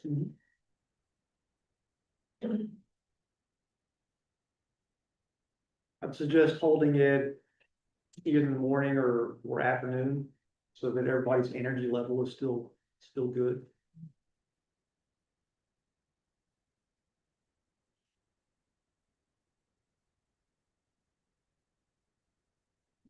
When it comes to June, I might be a little iffy on my hours, not 100% sure.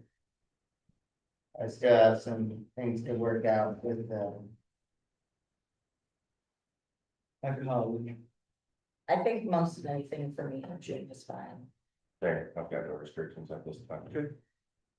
Yeah, we'll put maybe in June, I'm pretty. I'm not available 10, 11.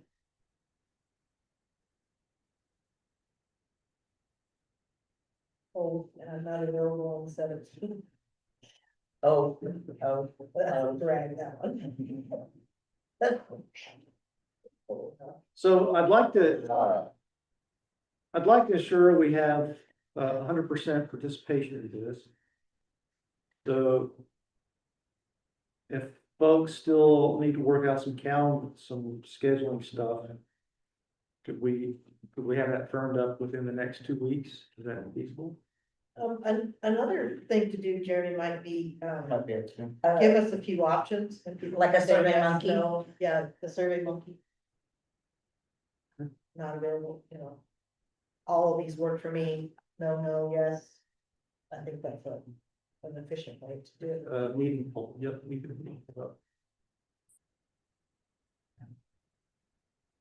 All right. excellent.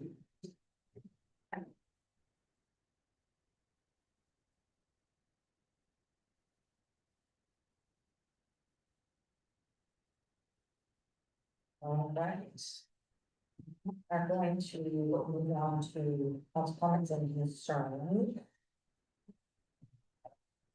But we're gonna take a little 5-minute break. Y'all okay with that? Sure. Do you have something there? Yes, I do. Dave.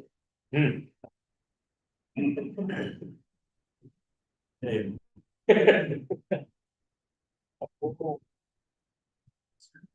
think the song, no.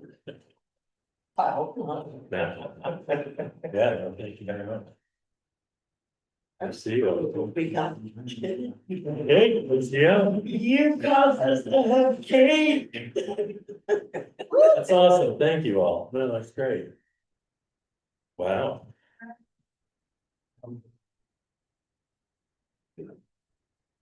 There you go. Yeah, right. I'm gonna miss you. Nice. It's really nice. Thank you. Folks, I've heard Dave say on more than one occasion that economic development, what do you say? Say it. It's a long It's a long game. game. You rarely see the fruits of your labor. The seeds that you sow here, Dave, will continue growing and bearing fruit for years and years and years to come. I'll tell you what, when you come back to Dayton in a few years and that hotel's built. Yep. Drinks are on me, baby. Okay. Love that. I'm just gonna call your wife and tell her she has to bring you to the hotel. Oh, and for stay. sure. No, I'll be back for that. I'll definitely be back. That's awesome. You've been. Thank you amazing. again. No. We'll cut this sucker up when we're all done, right? We're having some right now. Oh, okay, let's go. We're taking a little Love to break. see We're you. gonna do it now. Thank you for your.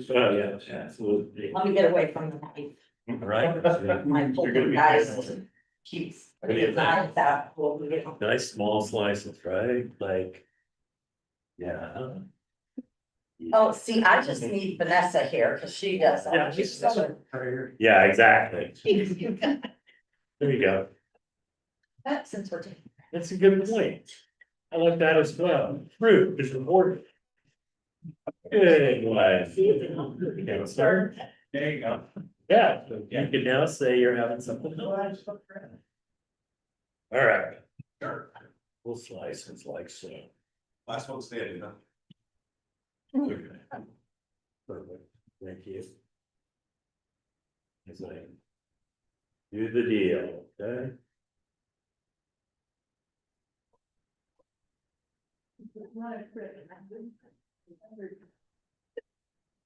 Rude. Oh, Thanks anyway. yeah. Well, Don, you know you want sugar. Well, Don wants lots of sugar. Well, the first one, but. You losing weight. Nothing wrong with that. No. 31 pounds. It's really good. Hey. Thank you.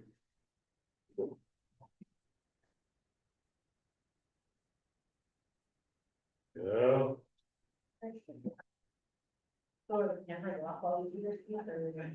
No way. All being recorded.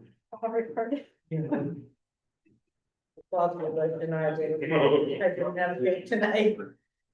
Where do you live? Really Got cake? All right, there you go.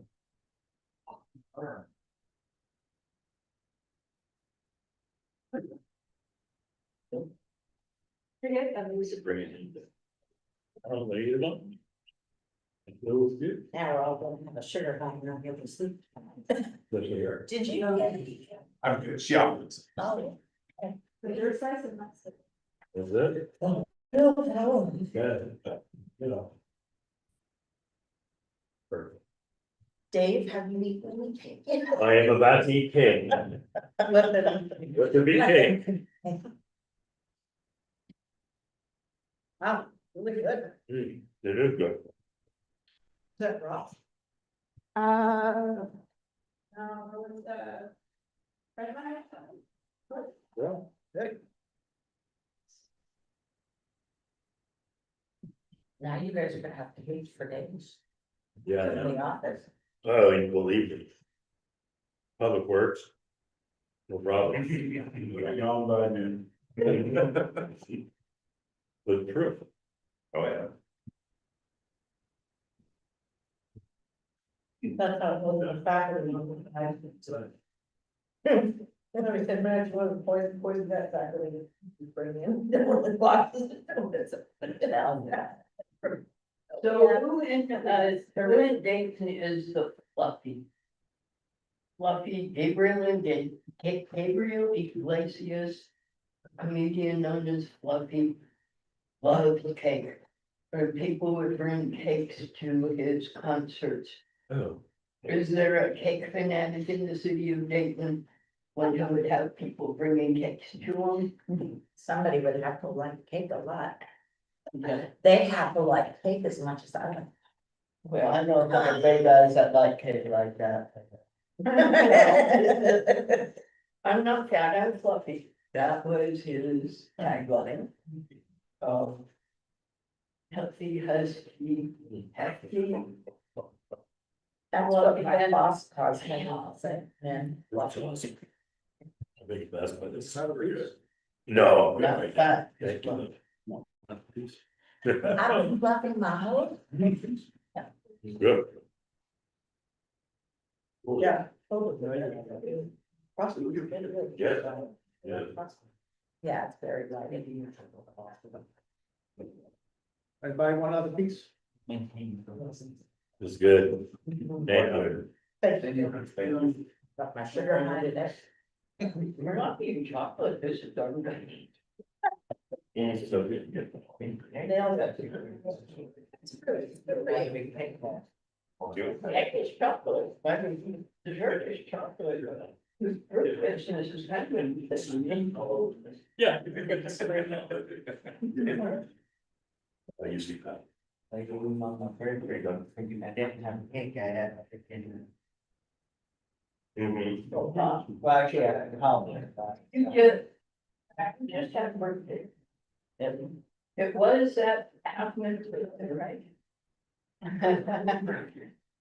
That would have been nice. Unfortunately, I don't remember the end of my birthday. Well, Rob, did you know that there is a birthday you were only allowed to celebrate for half a minute? No, I did not.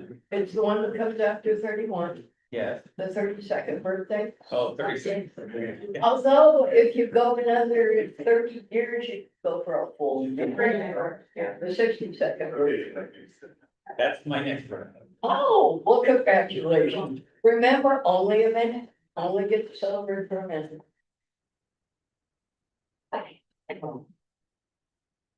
Well, it's, No, I'm good. Yeah. Oh, my gosh. Very happy with my birthday. You did good. I didn't remember much of it, but I do remember setting up a flamethrower. Okey-dokey. Outside of city limits. Oh, that's So we're all clear. I was gonna say. I know nothing. I was gonna say. I was out on farmland. Well, no, I can almost farm. tell you from living here all my life that some of those firefighters are the worst culprits. We should be letting that know. With that little smile. They actually affect themselves, right? You make a mess, you look it up right away. Sometimes. That's exactly what we're doing. Trained professional. I worked with the police department when I was going to office, I was just doing office work. I got invited to go out partying with the dispatch. Yeah. Oh, my goodness, talk about not following the laws you're supposed to be enforcing. It was kind of scary. Yeah, I met a few of those kinds too. There's a line you can ride. I'm sure there's a line you can ride. All right, is everybody okay to get back into business? Jeremy, do you want to wait and finish? just keep rolling. All right.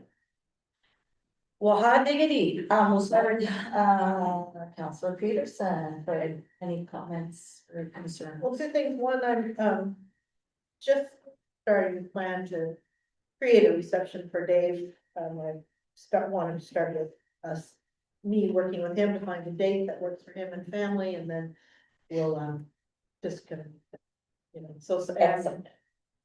Then we can do a. finding a See, space in okay. Dayton to do something or to honor Dave and invite him. When I talked to a few people, oh, he's retired, oh, that kind of thing, so, Yeah, county commissioners. and the people who want to say goodbye. Yes, and there's a lot of people in Yamhill County that care about Dave, so Absolutely. working on that is really grassroots. And then, second thing, Jerry, you had sent an email about discussing official compensation packages. Food provided thing. And we didn't discuss that tonight. Correct. Okay. But I think we had said, we'll discuss this later. Yeah, there's some complicated logistical things. Half of the council will have to recuse themselves, and then the other half will have to vote to authorize a policy for those who aren't voting, and then vice versa. I need to make sure the mechanics are right. I've never seen anything like it before, so I just want to make sure. All right. Well, I just didn't know if I was just looking at the agenda and did I miss something? All right, thank you. I'm not in a hurry to discuss it, I just. Sure. All right, Colt, you got any comments, concerns? Not at the moment, other than what I've already brought up. Okay. Me? Well, we haven't touched it yet, but I did a question on some of the, staff notes. Can I ask about them Sure. before we even talk about it? I don't see why not. I was just curious about where's it?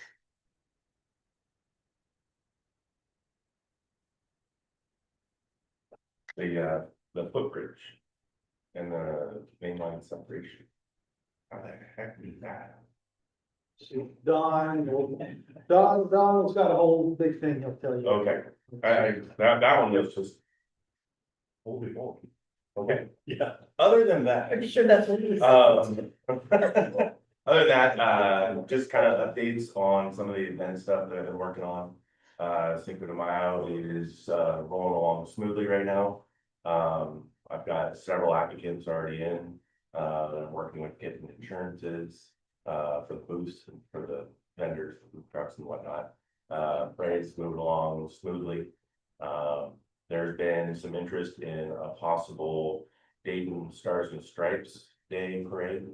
So the school district possibly might want to be involved in as well. They're also part of the Cinco de Mayo parade. So there's some interest there.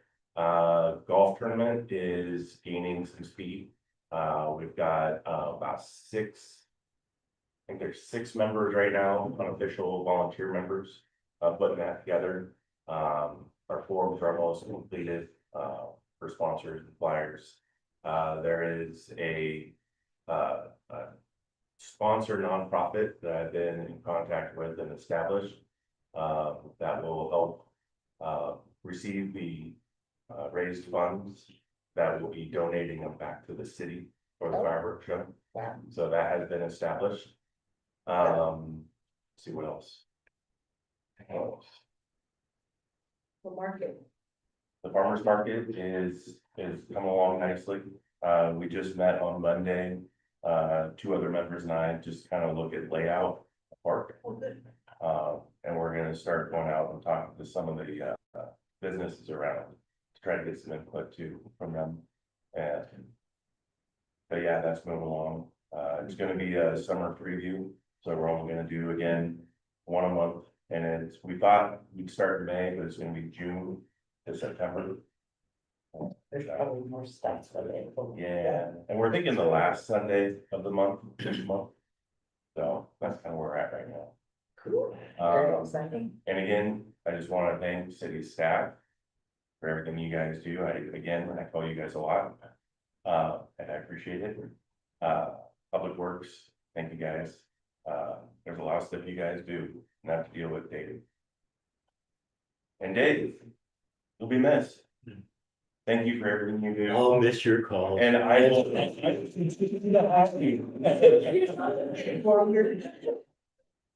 You know what? He's just gonna be calling you. Oh, yeah, that's okay. Even more. He knows, he does, that's okay. That's okay. And I think that's all I've done. All right. Nothing urgent. All right, well, I really don't have anything either. Well, I mean, I always have something, but I won't tonight. So we'll just move on to information reports. We'll start with finance. I wanted to, bring, or just one thing, really. If you look at the summary page, with the, net change in fund balance for the general fund. And then the balance of the general fund, as a total at the bottom. Jeremy asked me to look at that. There was concern that we would be in a negative by the end of the fiscal year. I looked at it, did some analysis on it, and it doesn't look like that. And the saving grace was here tonight. The fee that we get from franchise fees, PGE, it's a once a year. And about March or April, and that kept it. So basically what I projected is about the same as what the balance is right now. Good. Very good. Okay, any questions? No, awesome. Thank you, sir. Very good. This would change. All right, did you guys, look at the library, breakdown of information? Did you have any questions? Or concerns?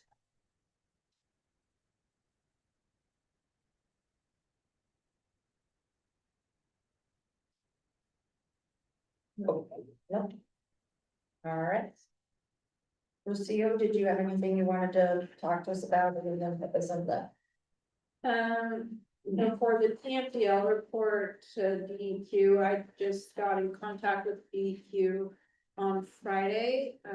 There are some items that we need to look at for the next year, but so that will be completed once we get the letter, and then we'll start with next year's TMDL. I'd like to note on that too, with with what the state gave us back with the TMDL, they knew that we were planning to implement a school water fee. They're expecting us to do that, To do what? to implement the stormwater fee that was talked about in the budget process. On top of the other fees we just did. Correct. So it was talked about in the budget council. I know, I just forgotten about it. So that they're expecting us to have a funding source in place to start developing a stormwater master plan and start doing stormwater projects. And it is enforceable if we don't do it. So just want you to know that we're still working on the stormwater fee, and you'll be seeing some progress on that in the next few months. And how are we going to, educate the population about this fee coming? I think we're still a little ways out from that. We need to figure out how we're going to calculate the fee in the first place. That's our stumbling block right now. Okay.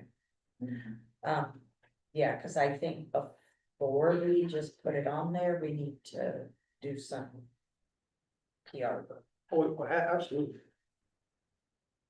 It seems like it'd be a good thing to bring up at our upcoming town hall meeting, prepare people for it. Explain what it is we're gonna be doing and why. And we're going to be having to bring this to you soon. And Is that too soon? 14th, too soon? You may not have all. I don't think we'll have enough information to roll it out. We're just saying, Might be enough to sit there and be like, hey, this is something that's coming up, if you guys have any questions about it. can we You come know, up? you can come and contact us, and we're still in research about it ourselves. Could we come with a ballpark? Looks like it might be $5, $10 a month. Can we do anything even that close? No, the methodology is going to be so unique to this that I don't even know what it's going to be. What we can do is communicate what the state requirements are with respect to our stormwater permit. Yeah, And what that means for us going forward. yeah. This will be, we have an opportunity coming up yet. We need to take it. All right. And tourism and economic development. I do have one quick question. Yes, sir. In the Ferry Street News, the coffee with the counselor flyer, when does that begin? If we had, I know. Drew and I were the first ones out on that, so you have time.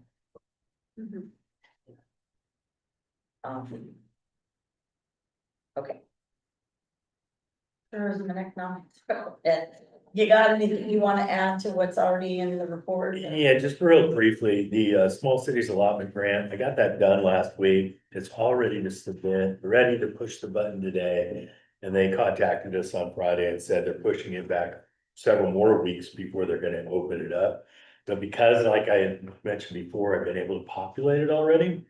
Rocio and Cindy both know and will be notified. They're on the email blast list for this grant. So once it's notified, they already have the links. All they gotta do is press the link, hit submit, and we're in. Wow. I finished the LGGP grant at 5 o'clock this evening, actually. That grant is for the Alderman Park improvements. That ended up being 16-page grant that had 28 attachments. It's a very detailed grant, much more so than the planning for the Parks Master Plan. I was like, oh my gosh, what did I get into? Anyway, that is all set to go. Once I review it again tomorrow, we'll submit that because it is open as of today. I had some time last week, so I went ahead and put together a submission for the LOC Award of Excellence for the bridge project that we completed in the last year or year ago. Excellent. So hopefully we'll be recognized for that at the LOC conference this spring. Our city sign, we took one of the ones that we took down from the entrance to the sign, had it refurbished. And we're gonna mount that in front of the annex so that it will say City of Dayton, City Hall underneath. So that'll give it some dimension as to where we're at now. That's good. Now that you've passed the Parks Master Plan, the copies of that will be mailed out tomorrow. And we'll get those to everybody that needs them and so forth. So the hard copies will be on hand. And I am meeting with a final meeting on Thursday with Kitry from Scarlett to just go over the last things relative to marketing and the push going forward. So that's where it all stands right now. But yeah, it's all coming together. So it's good. Excellent. It's good. Questions and That's awesome work. When are you gonna meet with the kid here? Thursday morning. Kind of an odd time because we're gonna meet with the Michelle Wasner as well. So it'll be around 11:30, something like that. If you're If I just won't. Absolutely. And where are you meeting? We'll probably start at the office and then go over to Thursday, 11:30. Yeah. Will do. All right, Dawn. The- Big cloud. Yeah. That was a big club. So Friday, February 13th. Oh. As you all know, we don't work on Fridays, but that Friday we did. We spent 6 hours trying to excavate a location that we couldn't get equipment to that we own. To try and see if we could fix a leak on the main line for the water distribution from the Springs watershed that goes across the footbridge, utility bridge. After 6 hours, we got enough exposed to realize that we needed replacement parts and it was gonna be a lot more than what any of us had anticipated. Oh, dear God. There's a very large seismic joint that is at the base of the bridge, so it's in place to allow movement of the bridge. And so this joint actually is supposed to expand and contract a certain amount design. I think this one is plus or minus 4 inches, I believe. Something that caused it to contract. Not sure what caused it. The only thing that everybody that was on site, from contractor we brought in to help with the repair, contractor that built the bridge, city engineer, everybody kind of came to the same conclusion. The only thing that would cause it to contract would be an increase of pressure on that water in pipe. So it basically would have been from the treatment plant going towards the river. That would have caused a spike in pressure to force that joint to suck together. Because when we finally got everything exposed and got down to where we were gonna make where the repair needed to be, we could actually stick our fingers between the joint and the pipe coming out of the frame. Which is why we needed parts and repair pieces, because there was nothing we could do to force that back apart. Nor did we want to try and guess the proper adjustment on that pipe. So we were able to go in there, put in a repair piece, put the pipe further into that joint so that if it does move, it has enough pipe inside that joint that it won't separate. So it was a huge undertaking. We spent 6 hours Friday, got to the point where we needed parts and. Quickest we could have them was Monday, which Monday happened to be a holiday. My crew dropped what their plans were and came to work. Our contractor that we work very close with brought in a crew and we assisted them. And in 9 hours, we had it completely fixed. We were able to keep that pipe isolated, so we didn't have to do any sort of boil water notice. Once we got it repaired, we were able to blow off some water at the fire hydrant by the dog park. Which the way the valves are set now, it didn't affect anybody, so we were able to blow water off. Get chlorinated water back through that pipe, pull a water sample, take it to the lab, leave it isolated until we got the results back the following day. And we got a passing sample, no bacteria, we were able to put it back online. So it was kind of a best case or potentially a worst case situation. So, and while we had everybody on site, we went ahead and thoroughly examined the wastewater side to make sure that there was no similar issue. Yeah, and that nothing stood out. And the city engineer also pointed out it would be highly unlikely on that side because that system runs on a much lower pressure than what the water does. So even if there was a pressure spike on that side, we operate somewhere around 30 PSI when we're sending it over to ponds.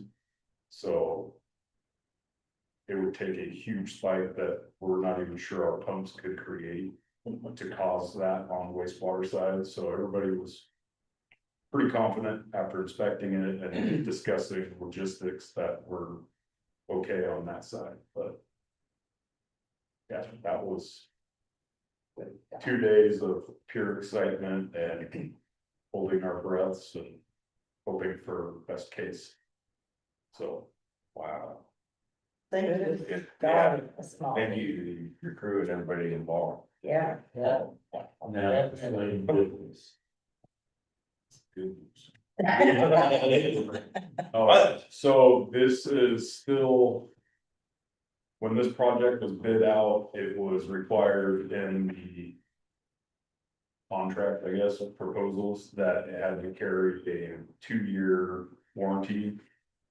So October of 26 is 2 years, and that's when the warranty ends for inside of it, so. This is all, wow, yeah, good for us. But So all of the time and the overtime and all the everything. everything. Yeah, good. So like I said, best case to potential worst case. That's pretty amazing. Yeah. Oh, thank you. So we're supposed to be glad that this happened. No, Friday was a bad day in my office too, so. When the phone rang, I was figuring it wasn't gonna be good, and then, yeah. Like, oh, I don't wanna answer it, but I have to. Yeah. Dang it So all. like I said, luckily, my crew is very dedicated to the city and they dropped what they could and came running, so. You guys are awesome. We appreciate it very much so. Very much. I wanna make a comment about that, cause, we had a meeting today, about a payroll issue with the crew. And it was very clear at that meeting, they all. At first, they didn't like the outcome, but, I mean, we worked it out, but. They said, well, even if we don't like the outcome, we're committed to doing it. So they all said, Yeah. Yeah. Yeah, those guys are good guys. They're awesome. Very good guys. Yeah. We appreciate you very much. Thank you, sir. Yeah. The only other thing that I would like to point out in my report is the vandalism in the park. In my report, it said that we completely painted the women's bathroom twice in 4 days, geared up to 3 complete paint jobs in the women's bathroom now as of this morning. And Wait, which bathroom again? at the main part. And then we've had 2 partial paint jobs to individual stalls there, so. What color did we choose? We're still painting white over all the vandalism, but they keep coming back, so. And that's gotta cost us, I mean, it cost us our hours, cost us the paint, cost We us, just I mean, paid $223 today for material and yeah. pieces to fix things over there, so. Not to Well, mention the crew time. Bar, or they, bar where I work. We have a camera out front that shoots a little bit over into that area. We have cameras that point right down on top of the door, so we can Oh, see. so you can already see who it is. But you never Yeah. know, because somebody could go in and go out, you wouldn't necessarily. And you don't know when it happens. Yeah, Yeah. and I hate to put it bluntly, but I don't have enough time in my day to sit there and go through 24 hours of footage, because the last Yeah. time we were in there was yesterday at 8 o'clock in the morning. And then we were Yeah. back at 8 o'clock this morning, so somewhere in that 24 period. So. Even racing through the footage is time consuming, so. Can somebody volunteer to help watch the videos? Everybody looks at Jeremy. Mr. Jeremy, If we volunteered to come look at the video, could we help?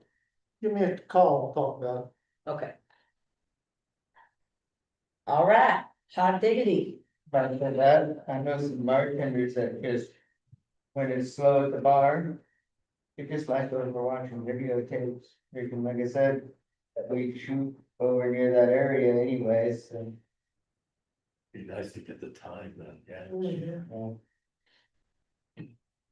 And you gotta think they probably spend some time in there, if they're sitting there repeating, I'm gonna say it's some guys, and I'm gonna say, so you're looking for Pass guys it. going in the women's room. Yeah, I don't know, some of the They do. stuff that's in there looks. Or has looked pretty childish to me, so I think we're looking at some teenage kids, but Yeah, that's just me. Grasping at straws. I'm not ready to go back on but this. still probably some teenage boys. But yeah, that women's bathroom has been. a Nightmare the last 3-4 weeks. what are they writing on the walls? Just anything and everything? And, Do we need to show them? No. Not yet. But that might be a discussion we might have to have at some point. I mean, if this continues. Can't paint it every day. Yeah.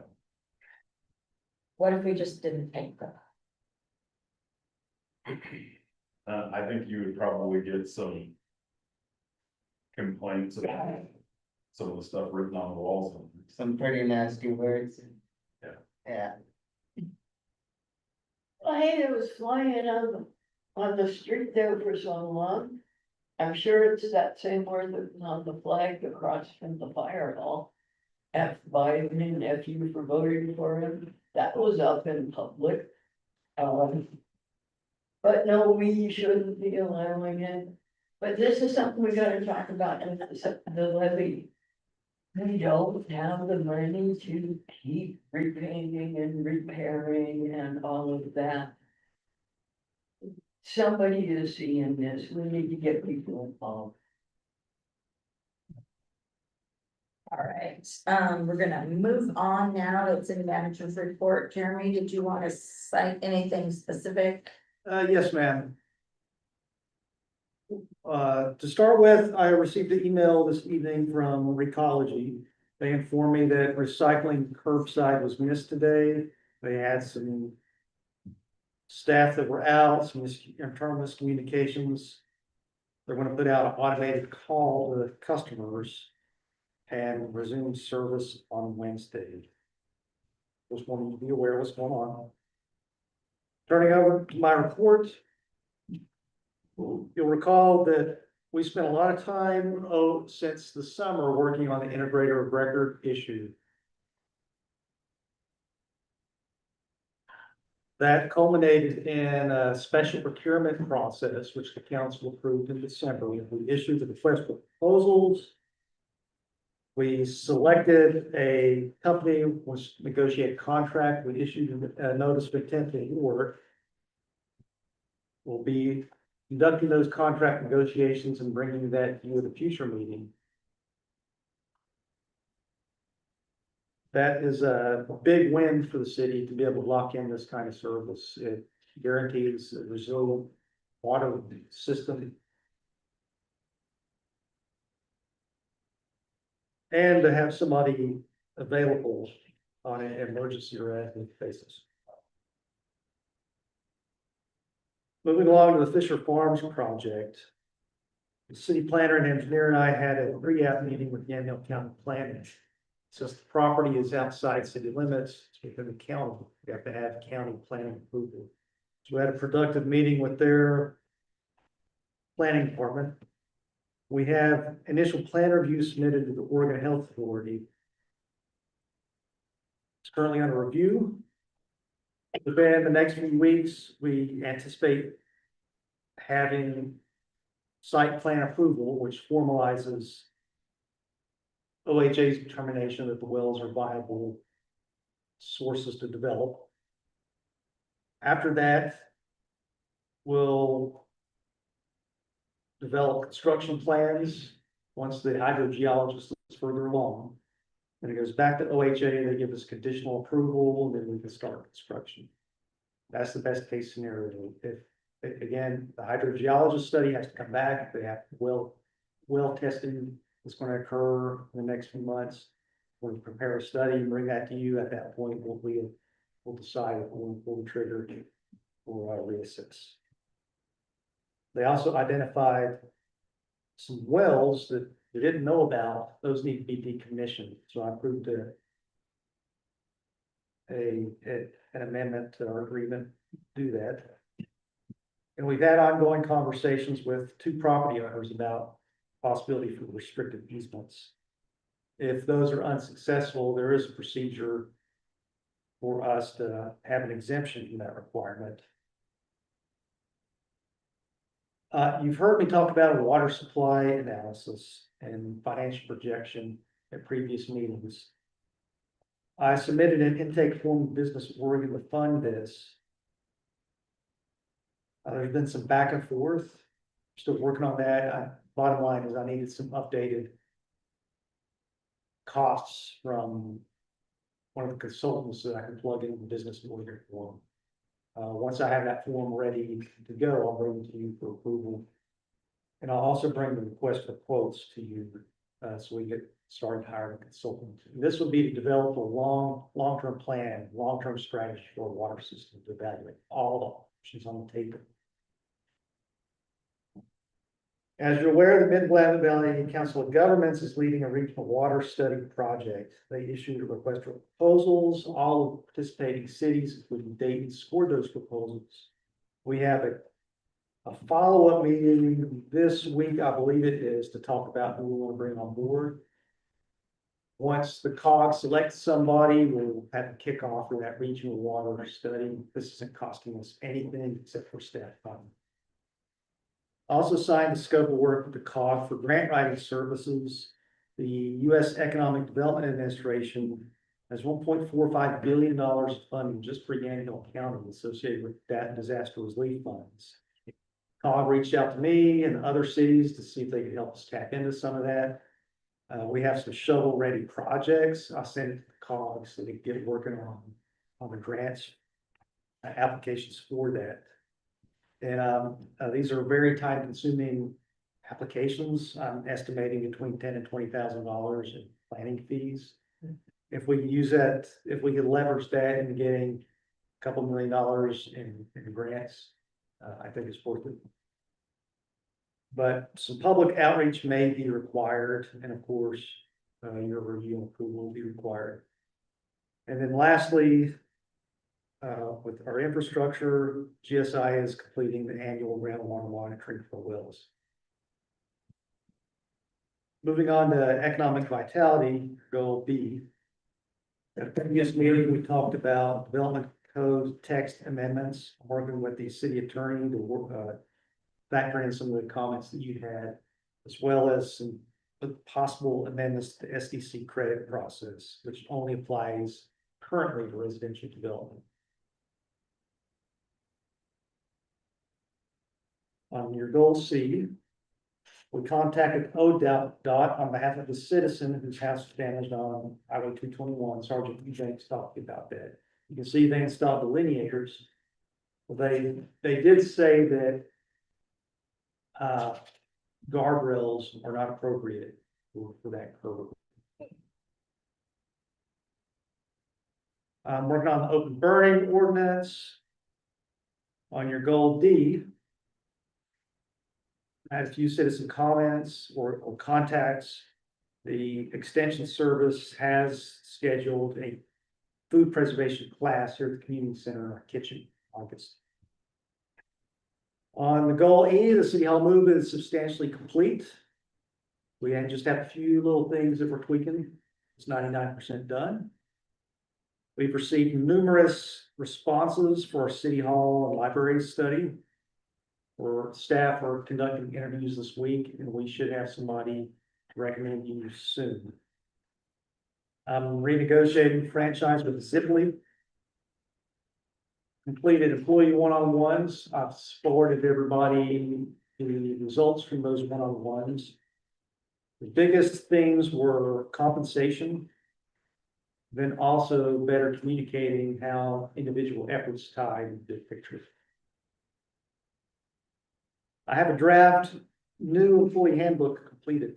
We're doing our internal review. After that, I'll give it to the attorney, then I'll bring it to you. Current handbook is over a decade old, so this will be another big project done. On my own time and at my own expense, I sat for and passed the Senior Professional Human Resources exam for Human Resources Certification Institute. You click on that link, it'll tell you all about it. It's quite hard, from what I understand. So, awesome. It was an interesting test. Thank you. And then the budget process is off limits. What questions do you have for me? I have nothing. Um, You sleep, you do so much. I have a pretty good work-life balance. Good. All right, that's good. Thank you, sir. So you should say it from Madam. All right. Motion to adjourn. Well, can I ask a question that? Oh, The SEI. Can I just reach out to you and ask? that? That's what we're here for. Yeah.